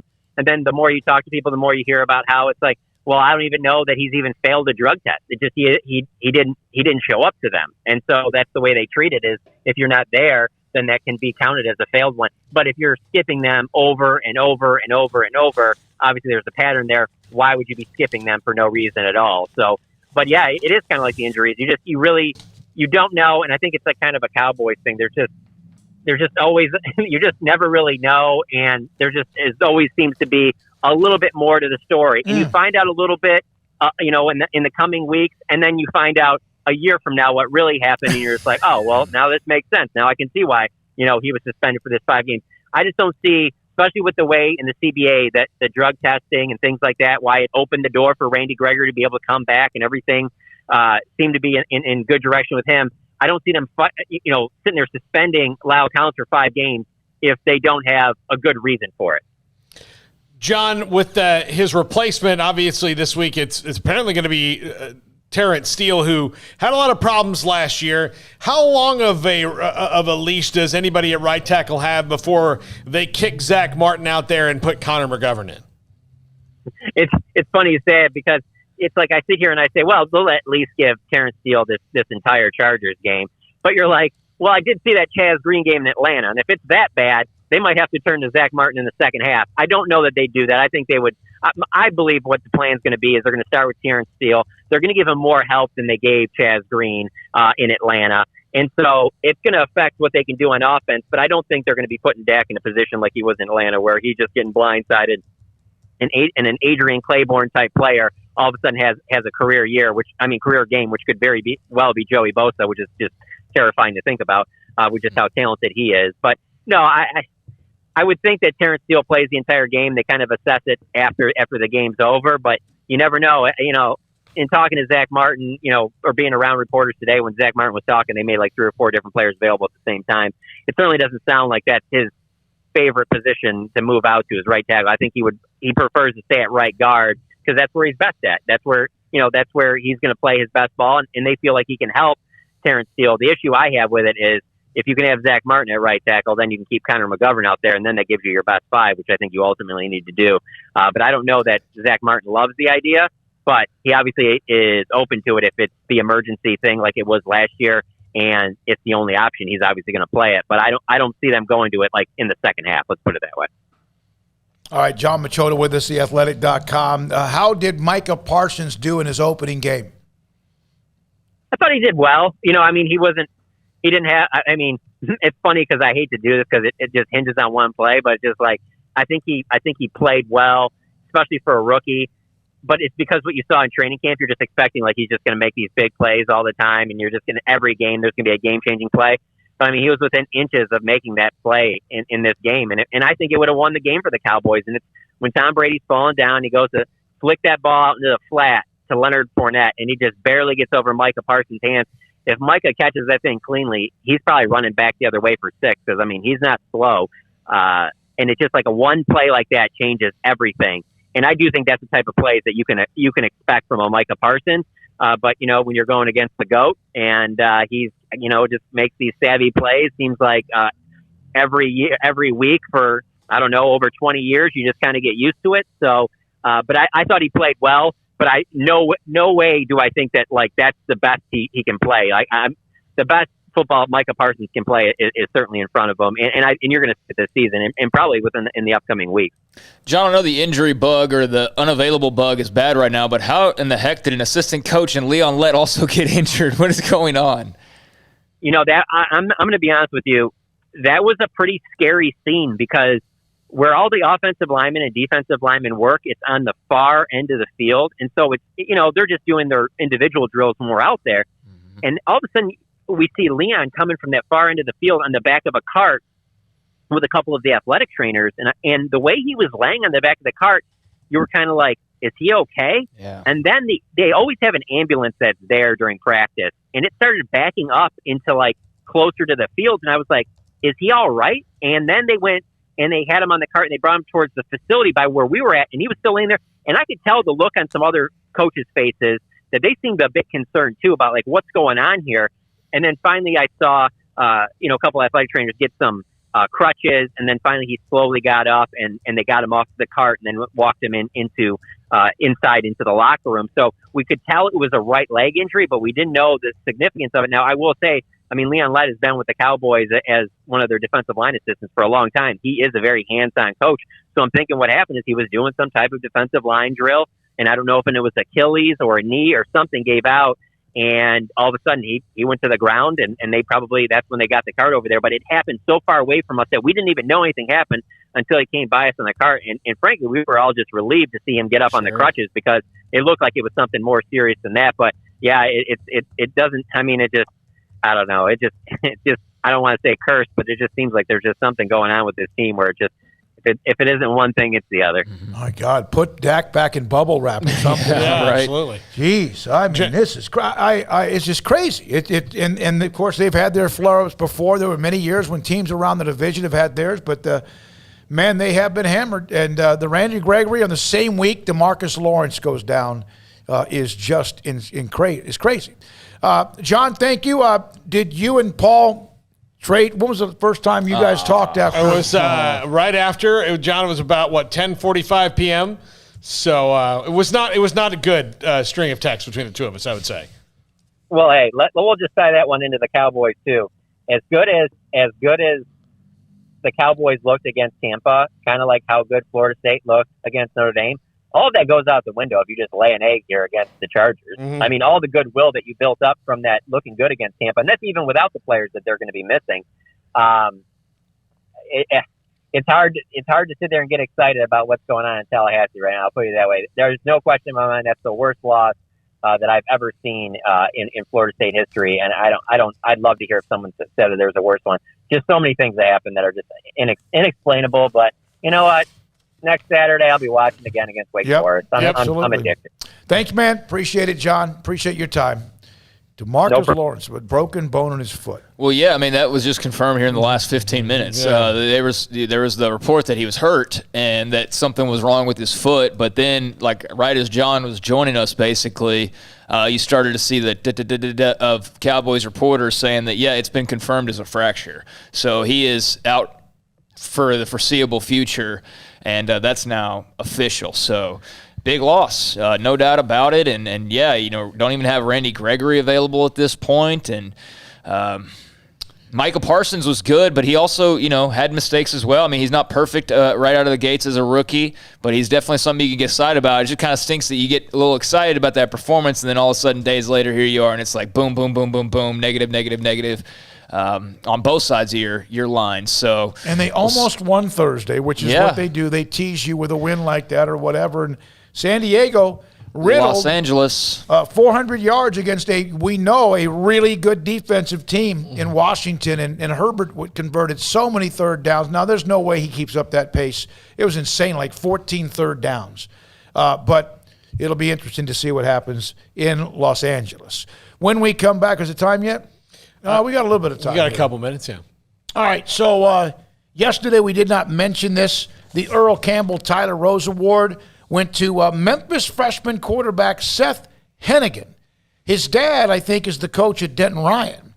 Won a state championship. He once, I think his father one time might have been a coach, maybe at Corsicana. But he was named the Earl Campbell Tyler Rose Award. Craig is the one that puts together the ballot every single week. I'm a voter. Cindy is the one that runs the program for Earl and company. Baylor's Gary Bohannon, Tristan Ebner were both involved as far as on the list. And so was Tyquan Thornton. In TCU, Josh Evans had a big game. He was, I think, Zach Evans, 1A and 1B. On the vote there, but they play SMU this week, and I think Zach Evans is going to be huge for TCU this year. Yeah, I liked Gary Patterson's passive-aggressive remarks earlier this week. Boy, he's the king of that, isn't he? King of being passive-aggressive, talking about how Zach Evans is like – he's talking about a 5-star running back and acting like it's being, disrespected. And I'm like, dude, you create so many fake little battles in your head. Mm-hmm. It's insane, but – yeah, he was talking about like how Zach Evans has been I don't know, something along the lines of not enough is expected or something like that. And I was just like, dude, he's a 5-star running back who made national headlines for being suspended for the state championship game 2 years ago because he wouldn't hand in his cell phone. We all know who Zach Evans is. We all know he was committed to Georgia, and then he wasn't, and then he was committed here, and then he wasn't, and then Texas was going to get him, and then they weren't, and then he ended up at TCU. Like, we all know who Zach Evans is. So to him, for him to have success is not surprising. I mean, it's the best player, one of the best players they've ever signed. It is the number one highest Nobody's recruit sleeping on Zach Evans, Gary. Come on now, man. Here's the quote. I've been laughing because nobody mentions Zach Evans. That's all of the top 4 or 5 running backs, the top 6 running backs in the nation. He was the number 1 recruit in the nation. Nobody talks about Zach Evans. Just don't talk about Zach Evans. We'll just keep running him. They won't pay attention to him. We'll just keep running and doing the things that we do. Oh, my gosh. You're so disrespected. You're so disrespected, Patterson. No, come on, man. Zach Evans is well known. Maybe they're not talking about him as a top 5 running back in 2 weeks into the season, but give it some time, and I guarantee we'll be talking about Zach Evans. Maybe after this weekend. After this weekend. Well, it's the Brian Regan bit that he had, and he says that he watches a lot of sports, but he gets mad when guys, say nobody thought that I could do this, and it's you, the 6'7" like super athlete. No, no one believed in you, right? Okay. No one thought you had a chance. But I saw that comment, and I can normally just eye roll and move on, when I see certain quotes. But I saw that one, and I was like, no, that's not at all what the situation is. But he's a good player, and TCU's a good team. I don't know exactly where they fit in the pecking order just yet. They're definitely in the upper tier, though. I'd say Oklahoma's got to be your number 1, but TCU might be your number 2 when you think about it. I mean, who else? Not Texas now. No. It's not Tech. It's not Baylor. Iowa State, I guess, but they haven't looked very good through 2 games. Granted, last week they just played a really good team. I think they'll turn it on, but TCU's in the mix. I mean, with Duggan and Evans and all those guys, they're one to keep an eye on. Well, I'm gonna share a little bit during the voting for the Campbell Award. There's the voting going back and forth. The kid from Memphis, Evans, obviously, I thought that's who I probably would go with, and we know the story about the cell phone. There was some back and forth on that. I want to see how he sustains everything. I'm not saying because. Well, remember the first game he was suspended. Yes, or not suspended, but he wasn't starting because something had happened to where he didn't start. It might have been that he didn't open the door for somebody. Yeah, we don't know that, but it's just so. I made the comment about what Earl Campbell and what that represents, and I had a couple of writers that don't believe message board stuff. This is not. He may be an incredible kid, but he has at times just made some immature decisions. He's a fantastic player. Here's one more quote to make you guys happy. Here's another quote from Patterson. When they gave him the stats. That's terrible. That's not good. He must be a terrible back. Obviously, I've been watching these reports come out, even in the state of Texas, like he's the 5th or 6th best back. Really? No one has ever said that. Nobody. No one has ever said that Zach Evans is like the 5th or 6th best running back in Texas. And if they did, please send me a link, because there's no way in hell that happened, because Bijan Robinson's and A-Chain and I don't think anybody's probably considering Spiller. No one's considering probably even a Treston Ebner in that.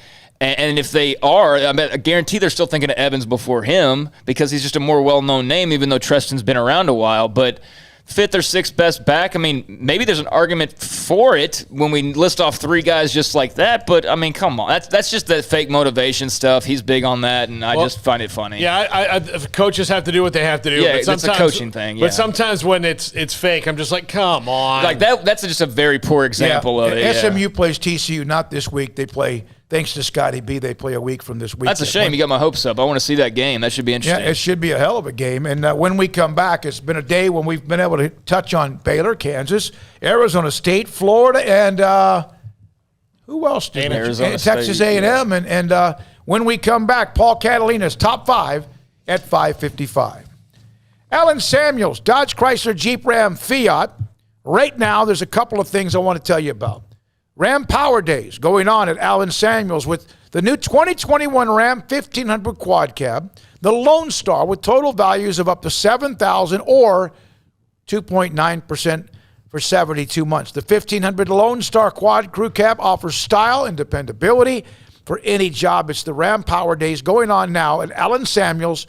It's, of course, Loop 340 east of 84 in Waco. Also, on top of that, the Jeep Adventure Days continue at Alan Samuels. The Jeep Grand Cherokee Laredo, right now the 2021 model, the most awarded SUV ever. Total values of $3,250. Beautiful design, elegant style. The Jeep Grand Cherokee Laredo at Alan Samuels, Dodge Chrysler Jeep Ram Fiat, Loop 340 east of 84 in Waco. And we know about Ram Truck, back-to-back Motor Trend Truck of the Year. Well, they are also now the Vehicle of the Year, according to J.D. Powers and Associates. All of that on the lot at Alan Samuels, Dodge Chrysler Jeep Ram Fiat, Loop 340 east of 84 in Waco. One size fits all. That may be all right for an adjustable belt or cheap sunglasses, but when it comes to your financial needs, no one wants a one-size-fits-all strategy. Cam Heathcott, your Edward Jones financial advisor, knows that his most important goals are yours. That's why he takes the time to understand your needs, knowing you. That's how Edward Jones makes sense of investing. Cam Heathcott, covering Conroe and Houston, 936-756-7717 or cam.heathcott@edwardjones.com. Edward Jones, member SIPC. Waco Regional Tennis and Fitness continues to add more weapons to your getting or staying in shape arsenal with 8 brand new treadmills ready for you to run or walk a mile or 2 or 10. And with the explosion of interest in pickleball with instructors Joe Rosa and Jody Thurman with more courts available. Waco Regional Tennis and Fitness with large flat screens stretched across the weight room with Wi-Fi available, their own app to enjoy news, business, weather, or sports. Everywhere you look, there's energy, passion, and commitment. New touchless water fountains outside of each locker room, and all the locker rooms with showers, sauna, and whirlpool.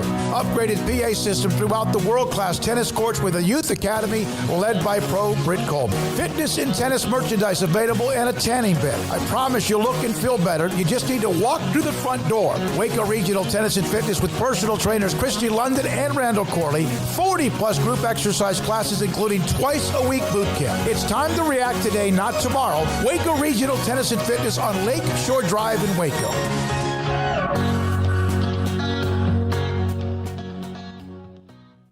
When we moved to Texas, we were like fish out of water. We didn't know anyone in our neighborhood until our Texas Farm Bureau insurance agent came to the house. She was so helpful and reassuring, a friendly face with that Texan hospitality I'd heard about. When we purchased a Texas Farm Bureau insurance policy, we knew we were making the right choice. We knew our family would be protected. Stop by and see our agents at one of our 3 McLennan County locations. Coverage and discounts are subject to qualifications and policy terms and may vary by situation. You want Want to know why Stonewood Dental is so successful? Listen to what happy customers have to say.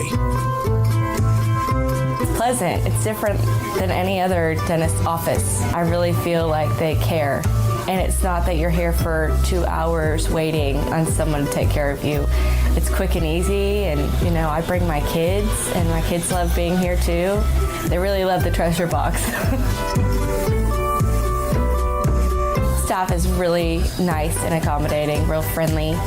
You feel more like home. It's not sterile looking. Everybody has their own personalized rooms with decorations and decor, and they'll even have a blanket for you when it's cold. I've recommended people to actually come here, and they are patients now. I really love it here. It feels like family. Learn more, stonewood-dental.com. For a limited time, refinance your vehicle and have 90 days with zero payments. Only at Genco FCU. Refinancing lowers your rate and you pay less for your car. You can't pass on rates as low as 1.75% for 48 months. Apply online today. Annual percentage rate subject to change without notice. Subject to credit approval, membership eligibility, and loan policies. Go to GencoFCU.org. NCUA Equal Housing Lender. My money, my future, my credit union. Genco. Welcome back to Sikkim 365 Radio. This is Paul Catalina's Top 5 at 5:55. Presented by Slapsticks Comedy Club. For ticket information, go to slapstickscomedy.com.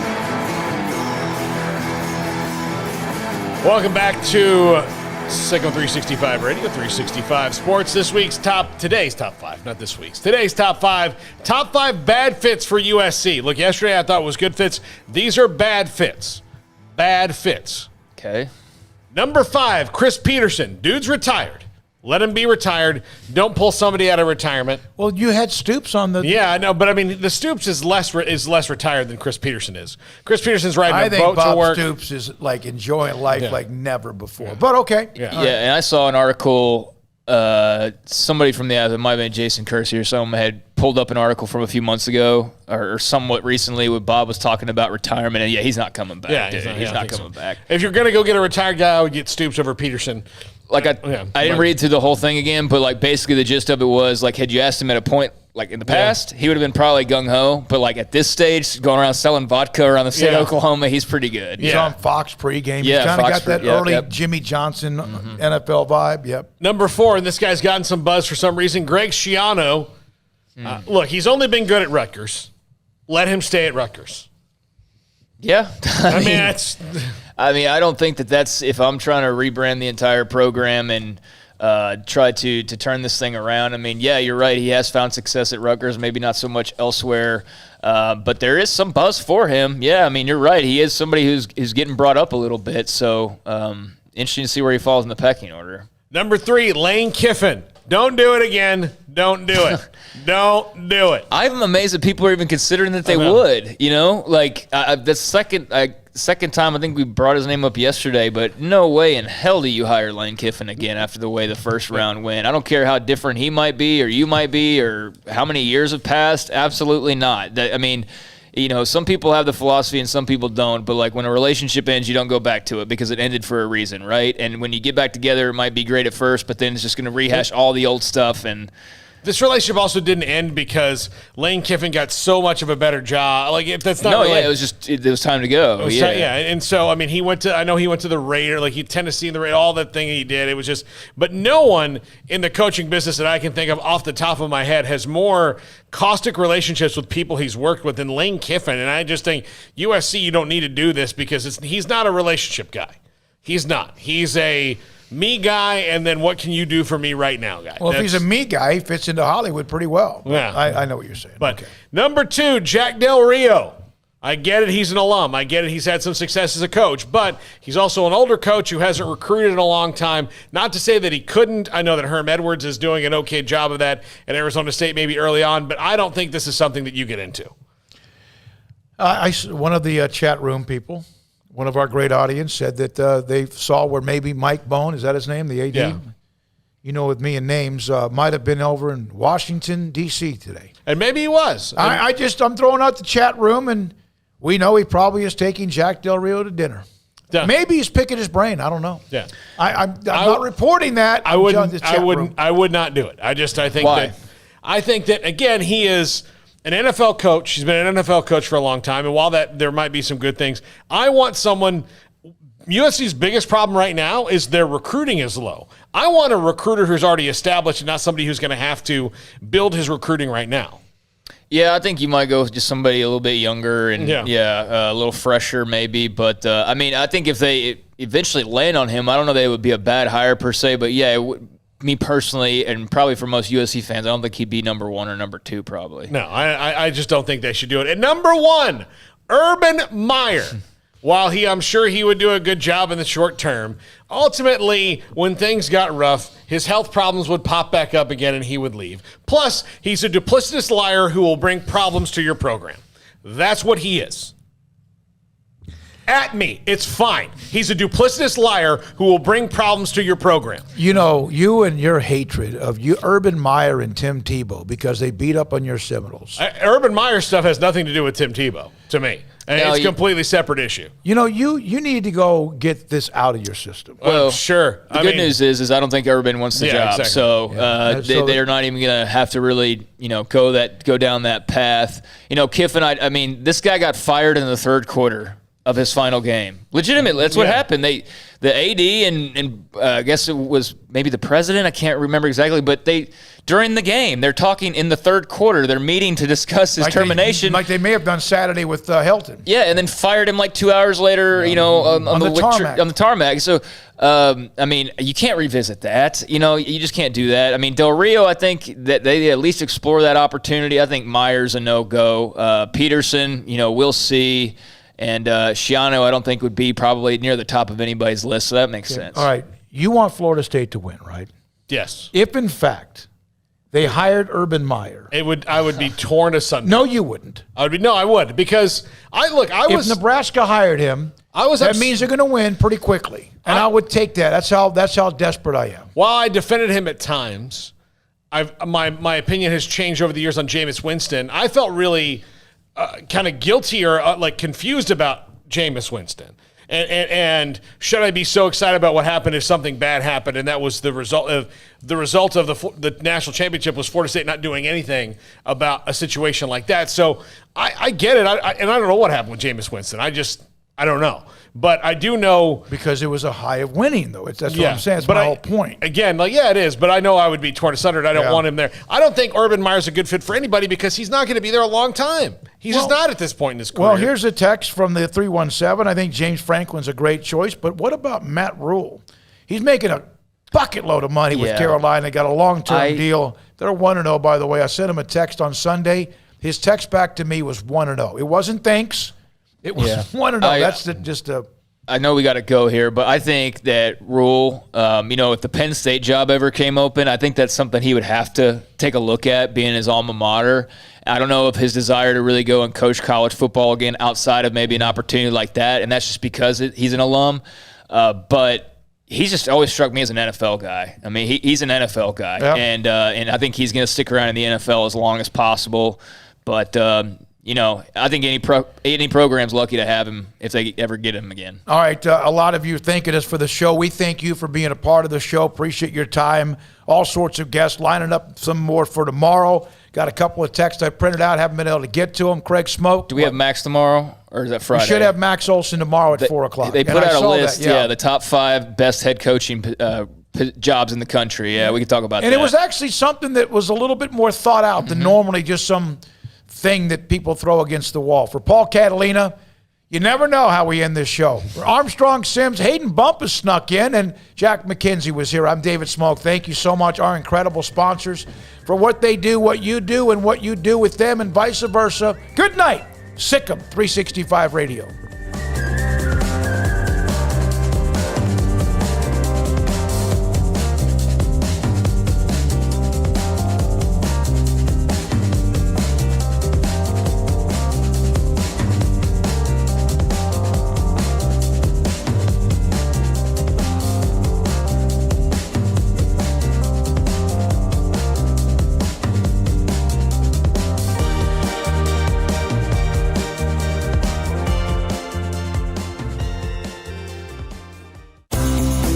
Ideal MRI is a small family business right here in Central Texas. We're open to support you while lowering the cost of healthcare bills. When you need an MRI, ask your doctor for an Ideal MRI. Visit us at idealmri.com or call us at 833-IDEAL-MRI.